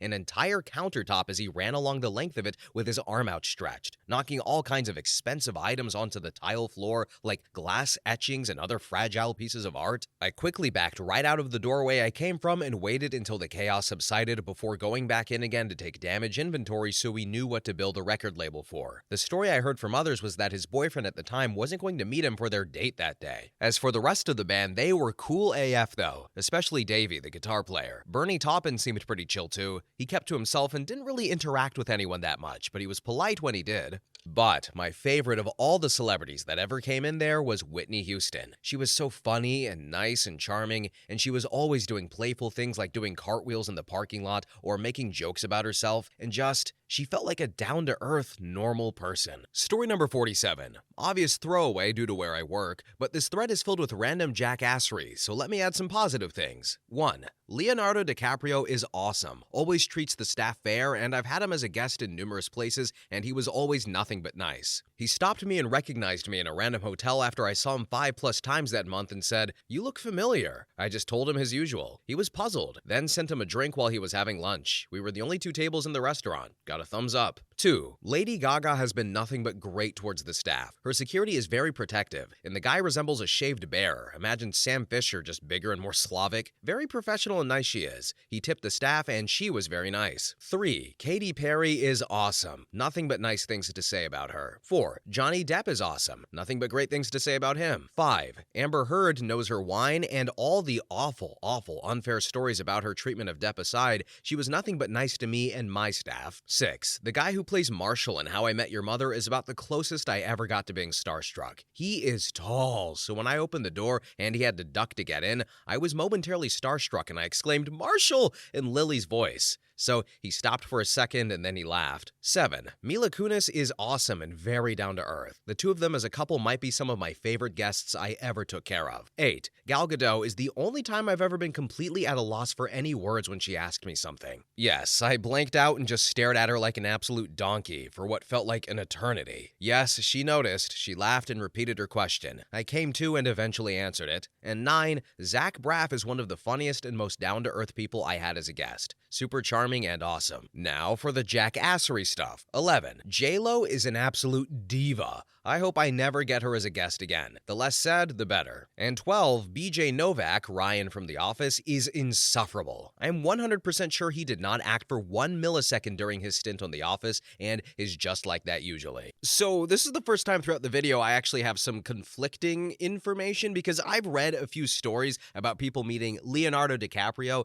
and it's usually negative. So OP speaking positively about him, I was like, oh, that's interesting. I'm not saying I've read hundreds of accounts of meeting Leonardo DiCaprio, but the ones I have read have not painted him into a positive light. And hopefully, maybe he is a good guy, because I'm a big fan of the guy. I think he's a great actor. When he played Spider-Man, I was just enthralled by his performance. Best DC movie I've seen in a while. Anyway, next story. Story number 48. So, I used to work with a woman who was studying broadcast journalism at a Bay Area college. I'm not going to name her because A, we weren't that close, B, this was 20+ years ago, and C, she deserves her privacy, such as it is at the moment. Anyway, we worked at a local Mexican restaurant while we were both in college. One weekend, our hometown had a little festival of some sort going on, and we decided to go after our Saturday lunch shift, along with our friend who was a bartender at the restaurant. We're walking around and see one of our local broadcast stations has a table, and there she is, Anna Chavez, a local anchor woman. My friend was all kinds of excited, so we go over to say hello. My friend specifically wanted to tell Anna that she helped inspire her interest in broadcast journalism as a career. We wait our turn, then my friend starts fangirling, complimenting her work, talking about how women have to work harder to be successful and so on. And this woman, Anna, looks at my friend and says something like, "It's just a job, and it's not all that hard to do." I don't know if Anna was having a bad day or what, but she dismissed my friend completely in the rudest manner possible. We walked away in disbelief. Now, my friend was and still is incredibly beautiful, so maybe Anna felt threatened by an up-and-comer? Whatever the case, my friend stopped admiring her pretty quickly. But the joke's on Anna, though. My friend went on to secure a weekend anchor spot on another channel, then an anchor spot, and then married an A-list actor/director. She had her own reality show for a while, and by all accounts remains a nice, amazingly successful woman. Anna, on the other hand, quit broadcast TV after being stalked. Story number 49. Bryan Cranston. A former co-worker got cast into the Broadway production of Network and said to let them know when I was coming to see it that they would bring me backstage. Being a fan of Breaking Bad and Broadway, I of course take them up on the offer. It was such a surreal experience leaving the theater and walking to the stage door and having my name on the list. Anyway, I get in and I have to wait for my friend who is still getting out of costume and makeup, and we finally meet up and chat about the show, and he asks if I would like to meet Bryan, which of course I would. I'd even brought a copy of his memoir to sign for another friend. Bryan is the biggest star in the show, so it takes a bit of time as he has other visitors. When we see him, he's still with his group and giving them a tour. So I stand patiently waiting. Tony Goldwyn and Tatiana Maslany are also around. Bryan notices me holding his book and he stops his conversation and asks, "Would you like me to sign that?" And he excuses himself to come and talk to me. I rave about the show and ask him about the final scene, which involves a bit of magic, and he explains how it was done. And I thank him for the time, ask for a selfie, to which he obliges, and he thanks me for coming to see the show. Story number 50. I was 13 on July 15th, 1976, traveling with my mom across the country to California in a VW minibus. We were in Butte, Montana on a hot day and saw a crowd on the side of the road. It was my childhood hero, Evel Knievel, the man who was a childhood toy that I played with, pretending to jump over the fountain at Caesar's Palace. We stopped and I made my way to the crowd. Evel Knievel was grumpy and acting agitated for some reason and didn't speak with fans. He was silent and angry. Everyone wanted autographs, but no one had a pen, save for me. Evel Knievel reached out without asking and grabbed my pen from my hand and quickly scrawled out some autographs with his twisted, broken hands and mumbled under his breath in disgust. He handed me back my pen without giving me an autograph, and without a word or even eye contact, he walked away in a huff. I was so upset I was stunned in silence, starting to cry. Behind me, Peter Graves tapped me on the shoulder and he said, "Hey, do you want an autograph?" And I nodded, choking between tears, and he could see that I was upset and hurt. He had one of the people with him get a piece of paper and he signed a personal autograph for me and apologized for Knievel. I had grown up watching Mission Impossible and I was a huge fan of his as well, and it made the whole experience instantly better. He talked with me alone for a few minutes, and it was such an intense contrast, and I learned later in life that Evel Knievel was generally not well liked, but that Peter Graves was a well-respected man that most everyone enjoyed. I'm proud to say that I still have his autograph and the memory of my childhood ending abruptly. Story number 51. I regret meeting most famous people because I seem to inevitably make an ass of myself to all of them. I tried to tell Tracy Beaulieu how integral I see him being to Mystery Science Theater 3000, and it comes out, "The show was ruined for me when you left." And he understandably takes this as me complaining to him that he left, and he says, "Oh, but I had to," in a tone that goes, "Wow, I'm super annoyed, but I don't want to be a jerk back." And this haunts me. Then there's John Darnielle of the Mountain Goats that told me he didn't remember our previous interaction at a Carcass show. Thankfully and realistically unsurprisingly, as he approved of the incantation shirt I was wearing to one of his shows. I'm slightly less haunted by that one. Then I, at 17, had Stuart Braithwaite sign a record. I found out later he thinks signing records is dumb as crap, and I try to cut myself breaks on this. I'll report back when I figure out what those breaks are. Then I had a super awkward interaction with the members of Coheed and Cambria, having lined up in my brain the positive things to say, but Josh is lost and confused at my references, and Travis corrects my pronunciation of Giroux. Felt stupid there. Then I project my deep affinity for Thanos onto his creator, Jim Starlin, and ask something along the lines of who he felt carried the character best in his absence, or possibly who did the opposite. And then I immediately realized that this was a douchey thing to ask, caught up as I was and the frustrations I have as a random comic reader, which are entirely different from a creator with a reputation and fans and stuff. He handled it super gracefully and said he wasn't sure and complimented Ron Mars, who had taken up the character in Silver Surfer while Jim went off with Adam Warlock in his own book. Deep shame for eternity. Why did I think that was a good question? On the bright side, none of the directors, comic writers, and artists nor musicians I've met have been asses. Clearly, I'm lucking out here. And then finally, Walter Koenig mistook me for a woman,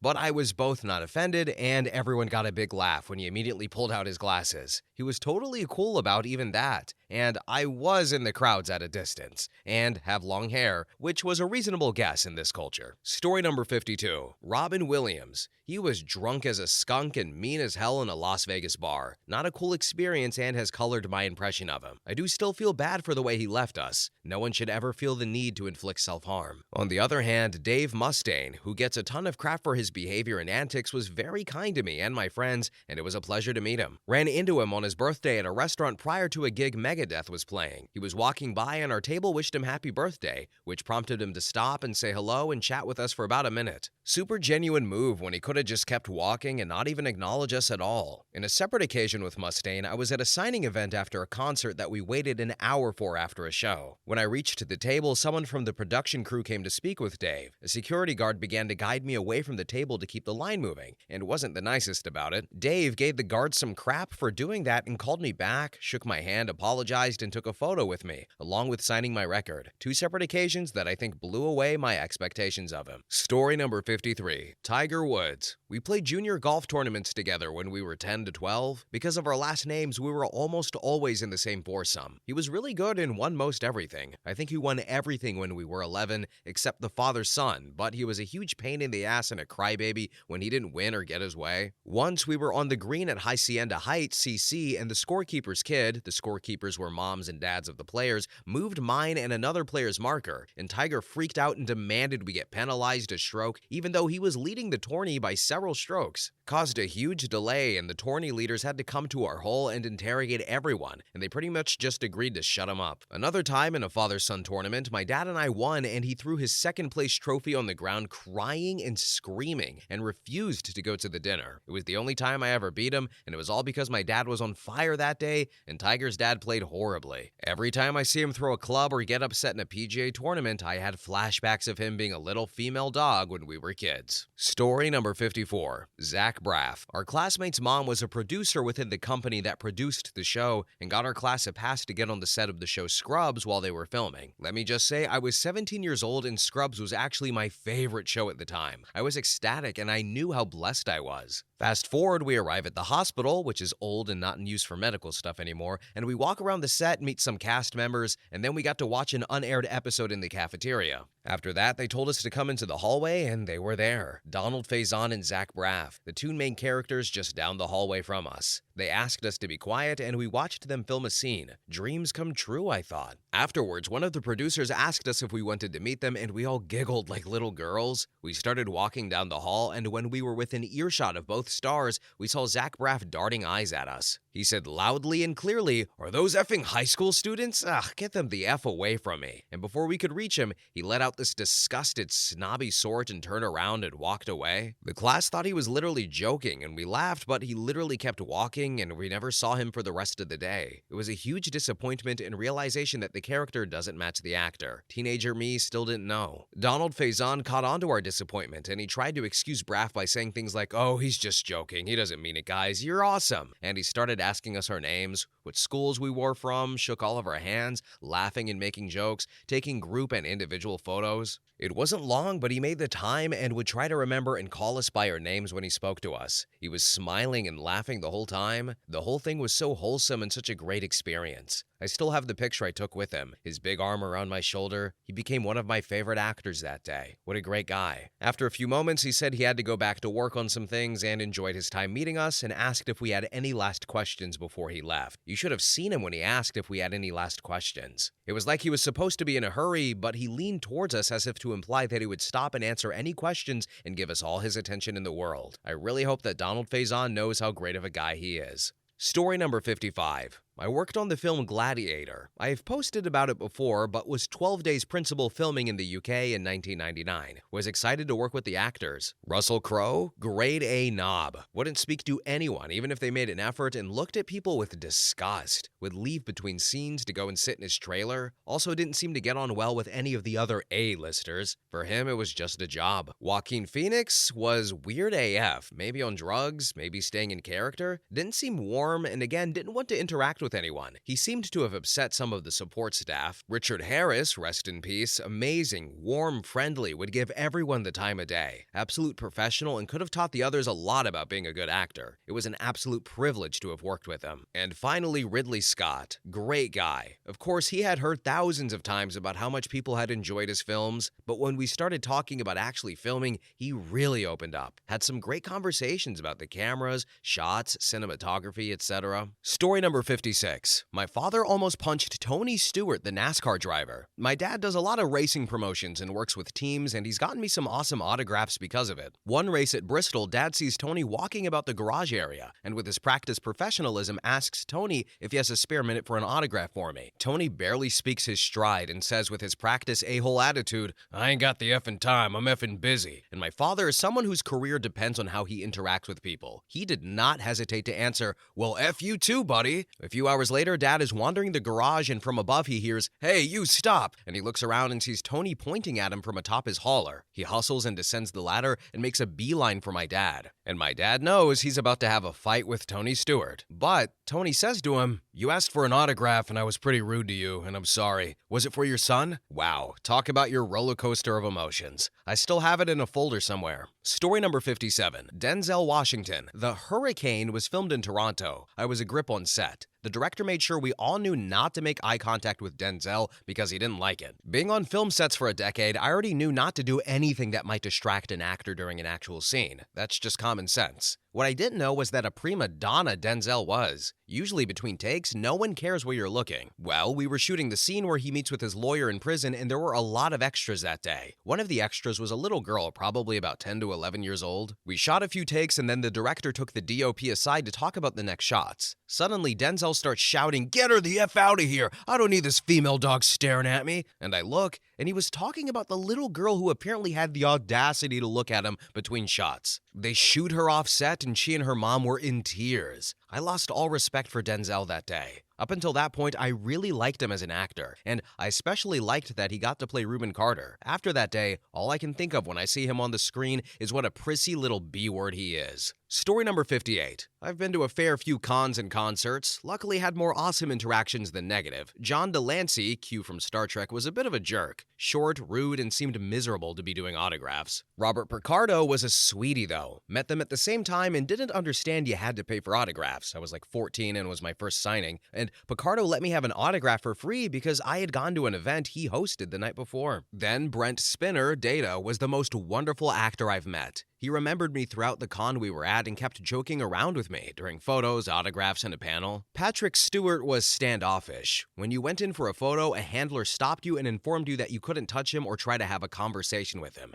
And if you did, you would be immediately removed. Kinda rude, but considering how many people he'd see in a day, I kinda get it. He said hello and I thanked him afterwards, and he said, "You're welcome," and that was it. He kept his arms crossed the whole time, and in the photo he just looks very begrudging. I don't think he even looked at me. Again, I sort of get it, and he seems lovely outside of cons, but who knows. Then Leonard Nimoy was in the same situation, but 100 times nicer. He looked at me, thanked me for coming, had a nice big smile during the photo, he put his arm around me, very friendly and kind. Long story short, I had connections to people running the con, and he was going to visit a small town about an hour outside my city. I almost got to ride in a limo with him to the town, but his agent demanded $5,000 a person. The whole thing was originally being set up for my friend's dad. I don't think Nimoy knew yet I might be joining him, but he wrote him a letter apologizing and saying he didn't have a choice in it due to his contract. Then there was Will Wheaton, who is a peach. I adore him. He was thrilled that I've read some of his books, and I hate that the fandom generally dislikes him. I found him to be quite smart and talented. His books are good. I highly recommend them. Then there was René Aubergenois. Never met him in person, but emailed back and forth. More than happy to engage with fans and recount stories. I really wish I could have met him. Meatloaf is an ass. Went to his last tour, stood outside with 3 others for an autograph. After a half hour, someone came out and said he wouldn't come see us, but he would sign stuff. She took our stuff. We waited close to 2 hours for stuff to be sent back out. If I had known that, I wouldn't have even bothered. Leonard Cohen was a literal saint, the most kind, polite gentleman you could want to meet. I was too shocked to say anything really, but I asked him if I could get a photo with him, and he said, "Of course, darling," and wrapped me in a tight side hug. He was very small, so I was surprised that he had that much strength. Then he signed the book for me. "With love, Leonard Cohen," he said. I regret not saying more to him, but I think he understood. And I've heard people say he treated every woman he met like a queen, and I believe it. The whole interaction was so incredibly friendly. Matt Smith? So effing tall. Very nice, but I only had a brief interaction with him. I suspect the character he plays as the Doctor isn't crazy far off from what he's like IRL. He seems pretty goofy. And finally, Karen Gillan. Also very sweet. Again, not a long interaction, oddly also very tall. Story number 59. So I'm obviously super late, but I used to work at a very nice hotel in Vegas. I met countless stars, movies, and sports, and the worst, however, is tied between Bill O'Reilly and Usher. Both were just complete effing a-holes. When I saw both, it wasn't about a tip or anything. It was just to see them. Bill just asked me, "Are you my bellman?" And then he waved me off and said, "I fully expect you to unpack everything and leave. I will not be tipping nor talking." So that was a killer. And then Usher. This dude acted like he walked on water, like he pissed wine and he was made of gold, like he expected paparazzi to be waiting for him when he got out of the car. He came back later with a few chicks and just ignored F all and waved everyone off and just stated, "F y'all, I'm not here for you." And mind you, it was like 3 a.m. and there were only 2 of us. We just kind of shrugged it off and said, "All right," and then watched him get pickpocketed by the woman in the lobby. Khloe Kardashian was another one that just irritated me. Her fat, ugly Neanderthal-looking ass was riding in one of those scooters and guarding like her 2-gallon bag of weed. She was just so disgusting. I watched Paris Hilton show up drunk after EDC with Afrojack and watched her huck a loogie on the carpet. With that in mind, there were some great notable people like Will Smith, Henry Winkler, God, he was so nice, Jason Terry, surprisingly Rush Limbaugh, Kevin James, Marcus Luttrell, Chris Pontius, Joanna Angel, Menard James Keenan. He actually told us which bar he was going to be at, and if we ended up there, he would buy us drinks. He actually did and was generally a really nice effing guy. Story number 60. Not going to name her, but was working at a tennis tournament a long time back, and one of my jobs was creating player passes. This is when you still took a mini Polaroid, cut it out, stuck it on a pass, and then encapsulated it. It was the day before the tournament opened, and as often happened, all the players came in around the same time. So I took their pictures and asked them to come back in half an hour. Absolutely all of them were fine with that, and we're talking about the top men tennis players in the world at the time. Guys like Sampras, Hewitt, Henman, Rafter. However, one player who wasn't even playing in the tournament, it was a men's tournament, comes in and she demands an all areas pass. Usually that's a no-no if you're not actually playing, but given who she was, I said no problem, took her photo, and asked her if she would come back in half an hour as I had a ton of other players' passes to do. And then she said to me, "What do you mean? Don't you know who I am?" And I said, "Of course I do, but that I had to prioritize the passes for the people actually playing in the tournament, as some of them had warm-ups and qualifiers soon, and they would need their passes to get into the locker room." Then she says, "Really? You're gonna keep me waiting? Why don't I tell the tournament director that you want to keep me waiting?" And I said, "Go ahead." So she heads to the TD, who tells her that she has to wait for the exact reason I told her. She comes back in a huff, comes back to me about 15 minutes later and says, "It had better be ready." And of course it wasn't, so I made her wait. She stood there fuming and cursing, much to the amusement of one of the aforementioned male players who was there to get his pass. When it was ready, I handed her the pass and she grabbed it from my hand, and as she did, she dug her nails into my skin. "You won't be making me wait again." The aforementioned male player was even more shocked than I was and said I needed to inform the TD. Said I would, but didn't. However, I have never forgotten what a nasty piece of work she was. Story number 61. The worst Justin Bieber. Just a rude jerkhead who used to snap at my fellow employees and would dodge and ignore fans. I gave him the benefit of the doubt, but I saw him be super rude at my job twice. And then I was lucky enough to be invited to sit VIP for Adam Sandler's Certified Fresh live taping, and Justin Bieber screamed out, "Do the Thanksgiving song!" super loud, and the crowd just stared at him. He just sucks. The best was Steven Tyler. He loved coming into one of my old jobs, knew me by my name, shared old tour cities, told me an incredible Led Zeppelin story, used to call me Rocker Man, and always left $300 no matter what he ordered. The best dude. Also super nice, Kevin Bacon. We spoke Hollywood and how Los Angeles has changed, and pizza, nicest guy ever. Kate Beckinsale and Jessica Biel both almost got in my car at a hotel, and when I laughed and said, "I really wish I was driving you guys," they laughed and leaned into my car to laugh at the mistake. I told them I loved both of their work and they were beautiful. They thanked me and were so nice. Isla Fisher was so nice and was changing shoes in my car, Uber, and she saw me looking at her in the mirror sheepishly, and she said to me, "Hello, it's me." Super sweet and so gorgeous in person. Tegan and Sarah, so sweet and nice too, told me a hilarious story. Billie Eilish, very sweet and nice, exchanged funny dating stories with her and her dad. Didn't know it was them until they got out of the car. Jay Electronica, I love hip-hop, and I told him I was hyped to get him as a passenger. He gave me VIP access to his show at the Troubadour and even shouted me out during his set. Nicest dude ever. Paul Thomas Anderson, I told him how much his films meant to me and he was super nice. And there's many more I can't remember, but being from LA is such a trip. Story number 62. So, I was working at a hotel in New York, and being close to a military base, we had a lot of guests for fundraisers for veterans. And I was a bellman at the time and saw an older black Mercedes come up to the door. So, I went around to greet the driver, and I crap you not, it was Jon Stewart. He had retired from The Daily Show the year before, and I had never seen him with a beard, so I looked at him and said, "You're Jon Stewart," pointing at him completely flabbergasted. He looked me in the eyes, pointed at himself, and said, "I know," and he was there to pick someone up, so after stumbling through our conversation, starstruck, I practically sprinted into the hotel to find the captain that put the event together. Dragged her away from her conversation by saying, "Ma'am, you won't believe this, but Jon Stewart is outside for you." Of course, as the organizer for the event, she had expected this and followed me out. I opened the door to the car, and she got in. As they were pulling away, I waved and said that it was really nice to meet him. He stopped his car, turned and looked at me and said, "It was nice to meet you too," and smiled and drove off into the sunset. My favorite show for the longest time was The Daily Show. He was like one of my top 3 celebrity heroes in the world. He is every bit as awesome in person as he was on the show. To take that second to turn around and tell me it was nice to meet me, I'm sure meant nothing to him, but still years later means so much to me. A legend. Story number 64. A friend of mine, let's call him Ash, because that's his name, worked as a manager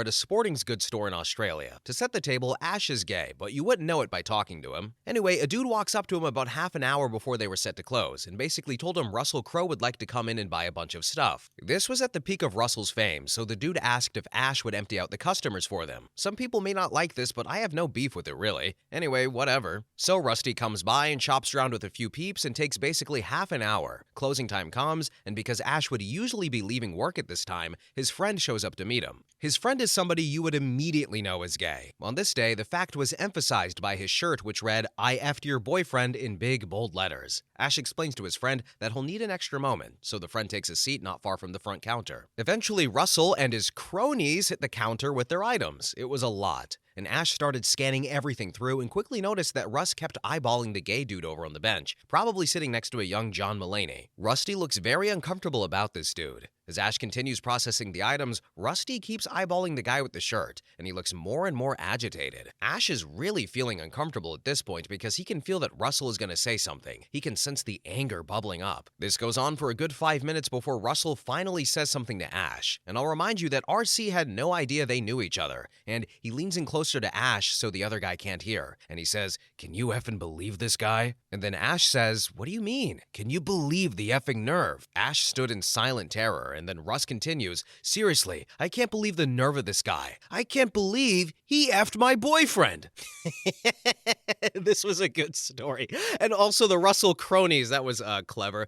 I have to say, though, I watched Gladiator for the first time this month in December when I'm recording this, and I'm glad to know that my continuous first impression of Russell Crowe is that he's a good guy. As far as I'm aware, it's the only Russell Crowe movie I've ever actually seen. Well, actually, we got a story earlier that said he was an ass, but you know what? I'm electing to believe that this is the real Russell Crowe with a sense of humor who can rent out a store and buy everything he wants in Walgreens for some reason. Anyway, next story. Story number 65. Probably way too late, but I have a story from the opposite side that's worth sharing. I worked on a movie a few years ago with Michael Shannon. Part of my job was to pick him up and drive him to and from set every day, which meant 2+ hours a day in a small car with a sleep-deprived Michael Shannon. Other members of the production warned me to keep the car in a certain way and not do certain things while driving for fear of his wrath. He is a super intense dude in person, and the first week or so I was driving him, he barely said a word to me, which I thought was better than the alternative. Eventually, though, he broke the awkward silence by asking me if I'd seen the previous night's baseball game. He'd noticed the Red Sox hat that I was wearing sometimes, and after the silence was broken, we actually established a pretty good rapport on our rides and got to be buddies on set. He told me later that he's always felt incredibly awkward around new people and can't do small talk. talk, so he had no idea what to say to me for the first few days in the car. Once we got over that hump and he felt comfortable though, he showed himself to be a very funny, wry, intelligent, and thoughtful guy. My impression of him is now almost the opposite of the prickly image most people seem to have of him still. Anyway, one day early in the shoot, we were cruising along the highway when a car cuts us off very dangerously out of nowhere. I managed to swerve and brake to keep us out of danger, but Shannon was furious. Traffic had slowed down up ahead, so we wound up catching up to the car pretty quickly, at which point Mike leans out of the window of our car and just starts tearing into this reckless driver in the most intense, hellfire and brimstone obscenity-laden tirade I have ever heard. I saw the face of the driver in the other car, and I swear they were having an out-of-body experience. No way was Michael Shannon out of nowhere cursing their existence on this random highway, right? Well, we lose sight of the other car, and then Mike leans back inside, grabs my shoulder very concerned, and he asks me, "You okay, man?" And that was when I knew General Zod had my back. Solid dude. Would meet again. Story number 66. Not my experience, but my mom's. My mom was the server captain at a university catering service in the WNY area. Erica Badu was in my town. My mom was super excited at first because this was the early 90s. My mom, my older sister, and my cousins were huge fans. It was a big deal. Well, Erica demanded all of the servers were black, which was fine. My mom understood. But my mom being the only server captain, she had to be there. My mom's white. She said anytime she walked by Erica, she would scoff at my mom and complain about some white woman ruining her small convention. It really bothered my mom, still to this day. My mom is probably the most professional person that was on staff that day, considering she was a captain for a reason, and she did her job damn well. Not to mention she had mixed kids at home. She gained a new understanding of what it feels like to be singled out for just being who you are, but it still doesn't make it okay. After that experience, my mom was always nervous for any celebrity experiences. She met someone she adored musically, and they turned out to be a jerk. On the other hand, she met Bill Clinton during his presidency at the same catering service and said he was just the sweetest man. She also met Henry Winkler at a different restaurant and said the same thing. I will add, at the restaurant she met Henry Winkler at, it was owned by Jim Kelly from the Buffalo Bills. Jim Kelly was an absolute POS and was rude to every worker there. One time, an 8-year-old boy was on his way to the gift shop and saw Jim Kelly sitting down in the back with his wife. The kid was starstruck. He went over to Kelly and asked for his autograph, and Jim Kelly screamed at him. My mom was the server for the kid's family and was completely mortified. The family didn't and wouldn't blame her, but shortly after that, she quit. She couldn't deal with him anymore. Story number 67. I worked security at a well-known big box store company when they still sold a lot of CD albums and movies and such, and so we had a lot of musical and film guests. I met many artists, both single acts and bands, and the actors for meet and greets with company personnel. To date, I've met the following celebrity guests: Ozzy Osbourne, Bon Jovi, Disturbed, Five Finger Death Punch, Adele, KT Tunstall, Snoop Dogg, the band Perry, NASCAR Hall of Fame Richard Petty, Angela Bassett, Will Smith and his wife Jada Pinkett Smith, Irvin Magic Johnson, Three Doors Down, and Avenged Sevenfold. Yes, I do have photos of me and my security team with all of those mentioned if you doubt me. With that said, the worst is a tie with Sir Elton John and Justin Bieber. Both with this severe superiority complex and just spoke down to everyone. Elton John's own tour bus broke down and he blamed us. Justin, he was a grabber. Kept grabbing my female coworkers from behind. When he went in to use the restroom, she left and I had another security officer, male, take her place. After he departed, she was relieved and then vented to me in private. She told me later that she was about to punch him if he grabbed her one more time. The best interaction, though, would be a tie with Ozzy Osbourne, Disturbed, KT Tunstall, and Adele. All professional and did not treat you like you were inferior. Story number 68. Kareem Abdul-Jabbar, one of the biggest a-holes I've ever encountered. Edit. To include the story, growing up every March, a group of my dad's buddies would plan a trip to take all their sons, myself included, to one of the regionals of the NCAA men's basketball tournament. When I was 11, Kareem happened to be staying in the same hotel we were in, along with the Duke team and some other members of the media. Coming back from shooting hoops at a local gym, myself and 3 other kids, 8 to 12 years old, see Kareem hanging out in the lobby while waiting to do an interview with ESPN in the hotel bar. We grab a pen and a piece of paper from the front desk and politely walk over and ask him if he would mind signing our pieces of paper.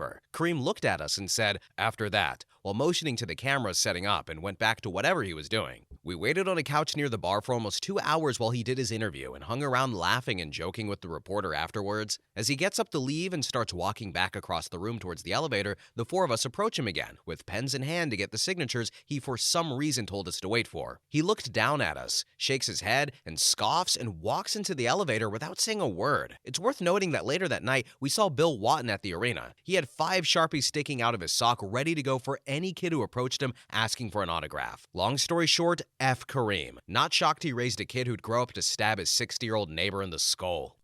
Excuse me, what was that last part? I don't keep up with celebrities, but I feel like I need to research as to why Kareem Abdul-Jabbar's son stabbed somebody in the head. That's excessive. Also, whenever applicable when reading these really sparked and undersparked videos, I will share my relevant stories, and I actually have one, just one, and it is related to a basketball person, and I will share it at the end of the video if anyone is interested, because it still makes me mad to this day, but we will continue reading these stories, and then I will share mine with all of you. But anyway, next story. Story number 69. So, I don't know if I would say he was an a-hole based solely on this interaction. Honestly, looking back on it, it's pretty funny, but anyway, Daniel Tosh performed at my college a couple of times before Tosh.0. After one of his performances, I approached him, and I can't for the life of me remember what I intended to say because, just as I walked up beside him, he turned and screamed bloody murder in my face, then stopped screaming and turned back to whatever had been occupying his attention. I completely forgot what I intended to say and lost the ability to speak, just kind of backed away. Also, there was Zach Galifianakis who performed at my school and was sitting at a table signing autographs after the performance. This is before the hangover. I had been hanging around chatting with friends, the line was dwindling down, and I looked over at the table where Mr. Galifianakis was signing autographs, and there were CDs or DVDs or something on it, and I picked one up to look at it and he said, "You can take that. I was gonna sell them, but no one wants them." Turns out it was a DVD of a show he had on VH1. Idiot me didn't even think to ask him to sign it. Story number 70. I used to work a job that required us to both call and take calls from clients, and was put in the VIP accounts department. We had a lot of well-known clients, but probably the worst one was Doris Roberts. I had no idea who she was at the time of the call, and she asked me, "Do you know who I am?" Which never bodes well. I simply repeated her name as it was the one she gave me, and she haughtily informed me that she was the mom from Everyone Loves Raymond, which I had never watched due to being at work to take calls like hers. Evidently, not knowing who she was in her mind was a pretty grave sin, because she demanded my supervisor, who wasn't there given the time, then the name of the president of our company, and so on. I genuinely don't even remember what her issue was, only that she was a truly miserable person to speak to. We had other interesting clients, but she was probably the nastiest and most expecting of special treatment. Story number 71.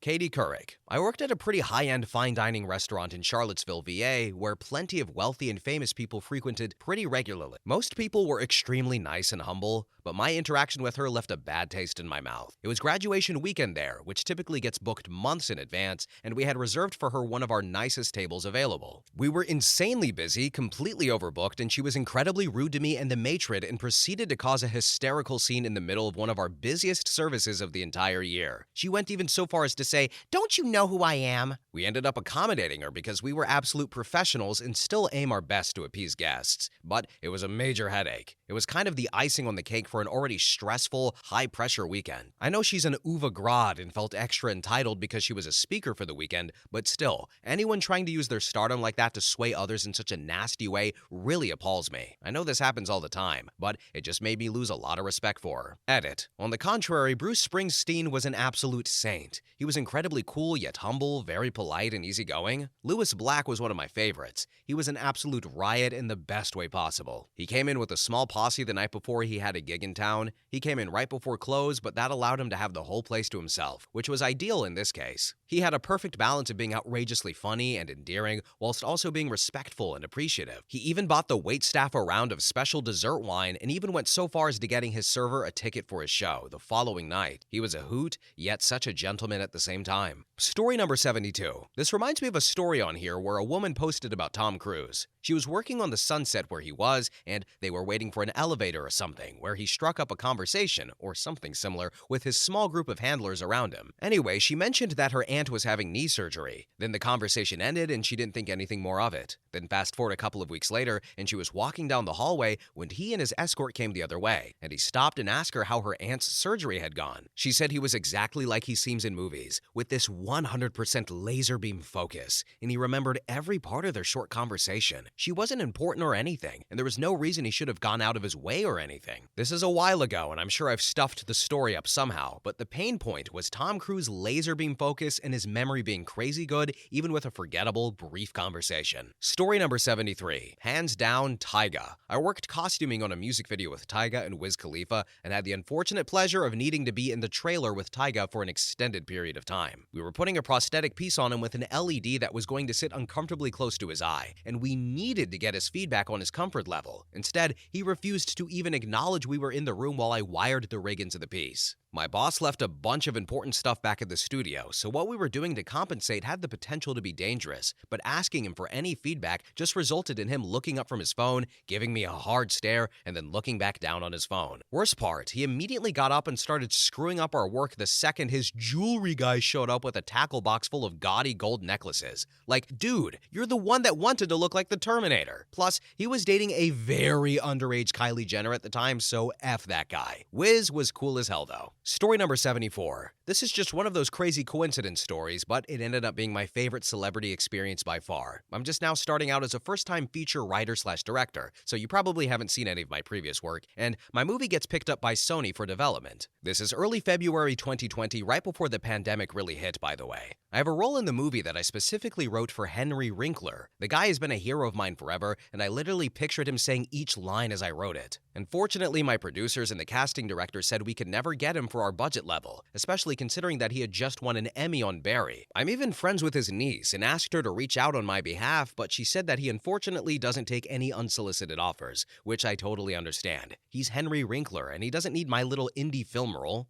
Anyway, so I'm flying out to LA for a few days to do our first casting session, and the night before, my wife says, "You should bump your ticket up to first class." So I do, because why would I turn down first class when my wife gives me permission? I'm getting on the plane, and I'm in the last row of first class, and I have the only seat on my side of the aisle, and across the aisle are two seats, and they are occupied by none other than Henry Winkler and his darling wife. Needless to say, my heart instantly goes into Kentucky Dubray mode, and I'm thinking, no way, this can't be a coincidence. I'm literally on my way to cast the movie, and my dream cast member is sitting right next to me, and I text my producers, and they say, go for it. You have nothing to lose. But what do? I do absolutely nothing. I just can't help but let him be a normal human being. After all, he is giving me the exact same courtesy. However, halfway into the flight, he drops his phone and it stumbles onto my side of the aisle. I pick it up and hand it to him, and he returns me the most genuine, gentle, eye-to-eye response and says, "Thank you so much, kind sir." More than anything, I left the plane feeling like it was a gift from above going into making my first movie. Confirmation that I was on the right path, and that it was all going to fall into place the way it was meant to be. And that's exactly what happened. And yes, we got to make the movie last summer by taking lots of safety precautions and had 0 COVID cases on set. Story number 75. Andrew Briniarski. Now look, he is a big guy, and obviously someone you wouldn't want to F with, and a member of Zach Wilde's BLS biker crew in LA. But I effed with him. I effed with him hard because he was an a-hole and he deserved it. I was a volunteer working for a horror con in Kansas City a few years ago, and I worked at a local live music venue. I booked a show for the con's owner who had a band, and he flew in Briniarski as a guest star for the show for a meet and greet. I went to the airport to pick him up along with 2 other women who were friends of mine and offered to drive a bigger and nicer vehicle than I had, so I let him come along. Immediately upon picking him up at the airport, Briniarski was clearly drunk and jet-lagged. As soon as he got in the car, he began making blatantly rude and sexual comments to the ladies and didn't stop when we got him to his hotel for a couple of hours of rest before we were to bring him to the venue for the show that night. He even tried pulling one of the girls into bed with him, and she broke free, and we left him there to go back to the venue to set things up and handle load-in for the show. When I went back to the hotel for him, he was a cranky a-hole to me and stayed that way for the rest of the evening, demanding I get him a Coke. I didn't, growling and lunging at me repeatedly, taking childish cheap shots at me all night, and treated me like crap while I basically catered to him the best I could. I told the con owner, and he just blew me off, acting like I should be honored. After the show, I dropped him back off at the hotel and said I'd come pick him up in the morning. He berated me again for not having the ladies there for him to F, and they didn't want to be around him after his behavior earlier that day. The next day, my girlfriend and I picked him up to take him to the airport. During the drive, he started making sexual comments about her too. "I'd split you in half." She's petite, and enough was enough. I tried to be cool with the guy, but he pushed me too far. My girlfriend was driving, he was in the front passenger seat, and I was sitting right behind him. I told my girl to pull over on the side of the highway right then and there and said, "Let's see you pull that off stranded on the side of a Missouri highway. I am done with your crap." And he looked back at me in anger, thinking he was intimidating. He was, but I'm I'm not a small guy either, and I did not give an F anymore. He said, "I'll tell your boss." And then I replied to him, "And I'll tell your wife. We have mutual friends in LA, a-hole. You know Nadia G? She's a friend of mine who was the merch manager for Redline Chemistry at the time. Yeah,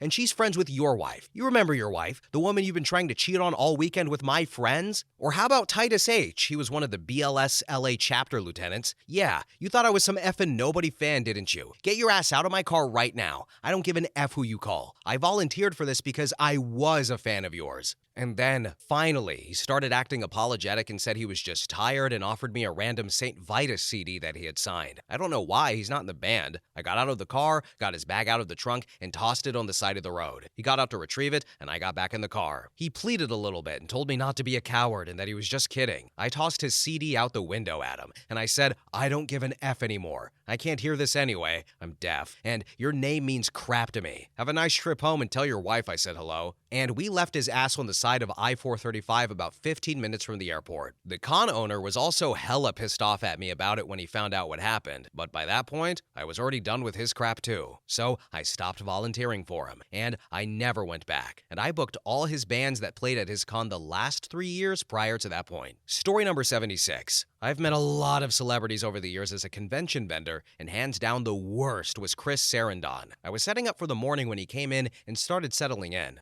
I had seen the day before that he drank coffee and he didn't have one with him, so just to be nice, as I was getting one myself, I grabbed him a coffee and paused to give it to him on my way back. I also grabbed a coffee for pretty much everyone else around me too, including a couple of other celebrities, and I stopped at his table and the following exchange happens. I say to him, "Hi, Mr. Sarandon, I'm one of the vendors here and I noticed you didn't have a morning coffee. Would you like one? I have one without cream and one without, and some sweetener or sugar, whatever your preference is." "Do you also have $20? I beg your pardon? Do you have $20? And he says it to me as if I was stupid, and I say, "Well, yes. Why?" "Because that's how much it costs for me to talk for 2 minutes. You owe me $10 so far." And I just stared at him for a moment and walked away without saying anything else at that point. I heard nothing but bad stories about him the entire weekend. He went out of his way to be rude to absolutely everyone unless you handed him money, at which point it was like a switch got flipped, and he was utterly charming for a couple of minutes and then went back to being rude AF. That was like 12 years ago, and to this day at that convention, people still immediately say he was the worst guest. We usually have repeat celebrities every few years, and they even ask to come because they have such a good time. He has never been invited back. The weirdest celebrity guest, though, we ever had was probably poor Corey Feldman. Story number 77. William Shatner. Saw him at a con in 2003. He had a bouncer in front of his autograph table the whole time so nobody can interact with him, including children and the handicapped. His panel was also awful and made no sense. Anytime someone asked him about Star Trek, he would dismiss them. This was a Star Trek convention. Then Walter Koenig at a different convention was miserable and non-interactive. Maybe he was sad nobody was at his table or was having a bad day, but he was just really blah. The Crystal Method, one of my favorite electric acts ever, after a show in Anaheim, they sat there having drinks. I walk up to them and said I was a huge fan. I had all their albums on CD and vinyl, posters, etc., and they just looked at me like I was an idiot. I was like, all right, walked out. They were douches. Then Alec Empire of Atari Teenage Riot completely ignored me after a show when I said hello and handed him a CD to autograph real quick. At least Crystal Method acknowledged my existence. Continuing, my stepbrother works in film, and I asked him who's the worst actor he's ever worked with. And he said Denzel Washington was a huge jerk. Halted production for hours because they didn't have a specific drink in his trailer. He refused to come out. He also told me that Millie Bobby Brown from Stranger Things was a rude, entitled brat. Treated production staff like garbage. A buddy of mine was a huge Busta Rhymes fan too. He saw him in a bar with his entourage and approached him and said, "Busta, you're awesome, man," and stuck his hand out. And Busta was like, "Hell nah, F-word, out of here." And my buddy was crushed and dipped out of there furious while Busta and his crew laughed at him. Another buddy of mine met pitcher Josh Beckett. He is a Marlins fan, and Beckett was the 2003 World Series MVP. He walked up to Beckett at a bar and told him how much he loved him and wanted to shake his hand. Beckett grabs my buddy's hand, shaking it furiously while sarcastically saying, "Really, bro? That's awesome, bro. Tell me more." While his entourage laughed, Buddy told him to F off. Never meet your heroes. Around 20 years ago, my father was at a restaurant and Donald Trump and entourage were sitting at the adjacent table to him. After Trump left, my dad asked the waiter about him, and waiter said that all his meals are comped and he doesn't even tip. The owner of the restaurant allows it because it's Donald Trump and his name brings people in. Okay, fine, but he couldn't tip? Story number 78. They're not really celebrities anymore, but I met Queensryche at a signing back in 2004, and it was a mixed experience. Eddie and Scott, bass and drums respectively, looked like they wanted to get out ASAP. No eye contact or anything. Mike Stone and Michael Wilton, the guitarists, just seemed like they were having another day at the office. Then, we get to Jeff Tate, now former singer. In the years since, he's been painted as a total a-hole and villain.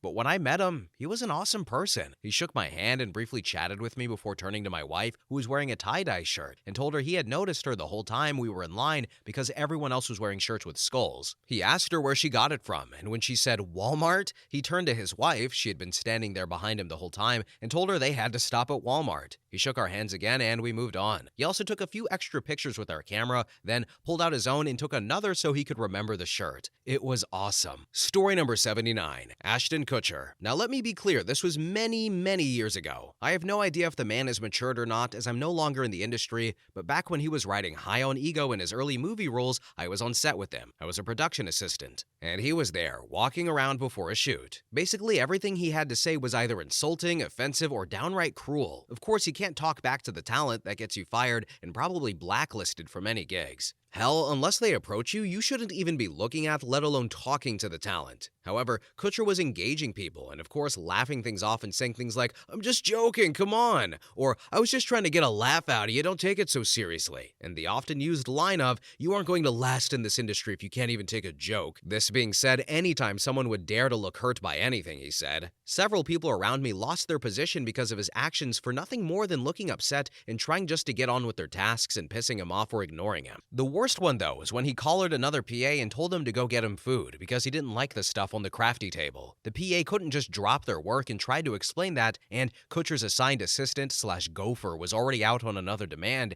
and he responded to that denial with basically a childlike fit. I believe the exact words included, "You can't talk that way to me," and I didn't catch the rest of it as I was already dragging the PA away by the arm and pushing them out to the dock behind the Grip's truck in hopes he wouldn't get fired as well. We were really damn short-handed by that point, and naturally both of us were seen by one of the director's toady little assistants and got kicked off the set for harassing the talent, and neither of us worked for that particular production outfit ever again. In fact, I never got a gig on any production taking place on a Fox-owned lot again. Yup, regretted that one. But as to not leave you all on a sour note, not long after that, I got to work on a set with none other than Sir Patrick Stewart. Sadly, a one-day gig, and only met him briefly then.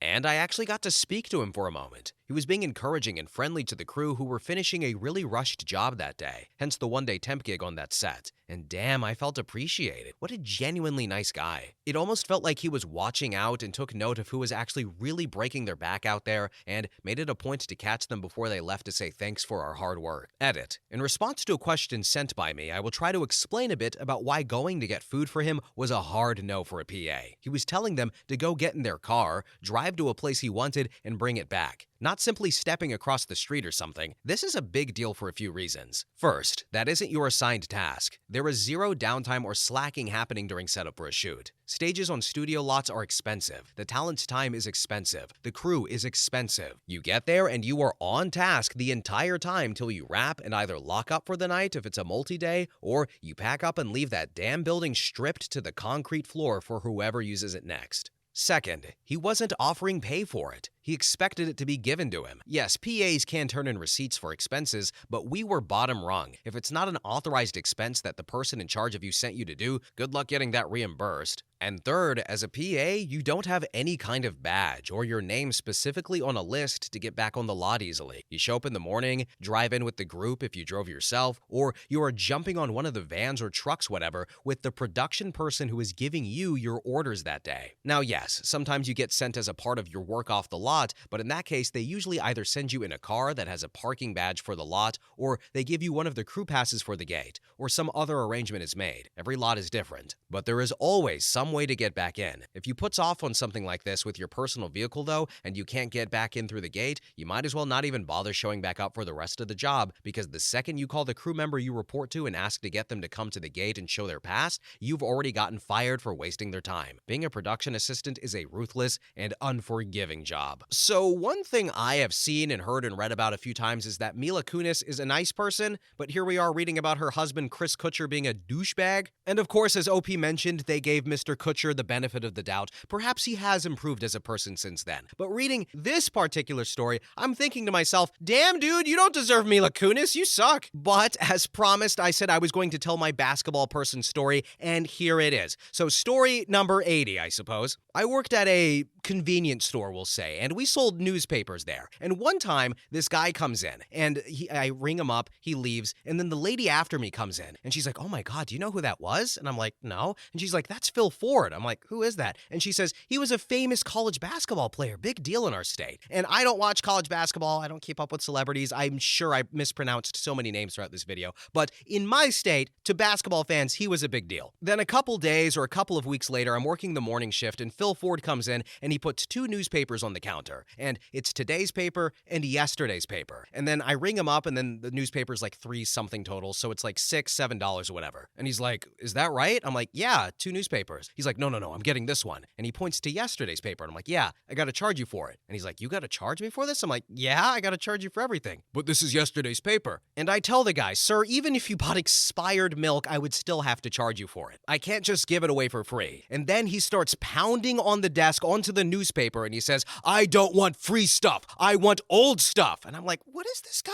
thinking, this old curmudgeon? And then thankfully, by the grace of God, for some reason, he looks over to his right and sees another customer, takes the paper, and then goes. Like, I ring him up, and then he takes both of them and then leaves. And I'm like, okay, I don't know what that is, I don't know why that happened, but thank God this old dude is gone. Then the customer he looks at comes up to me, and he buys a couple of cigarettes, and he says to me, hey man, you know who that was? I'm like, yeah, some basketball player, right? He's like, that's Phil Ford, man. I'm like, oh, I hate Phil Ford. I'm like, what? Yeah, man, I hated him when he played basketball. He sucks, man. I met him at a meet and greet one time, and I walked up to him, and I said, you suck, Phil Ford. He recognized me. That's why he walked away right then. I'm like, are you serious? He's like, yeah, man, I got you. I was like, oh my God, dude, he was hassling me over a newspaper. Phil Ford recognized his number one hater and bounced and dipped. Oh my God, that was such a great moment for me. And the dude would come in from time to time, and sometimes he'd be in a nice mood. Other days, he would be an old crotchety guy, but I was like, man, screw Phil Ford. You suck, Phil. Anyway, guys, we are at the end of the video. That is my personal story. Thank you all so much for watching. Have a really good day, and bye-bye.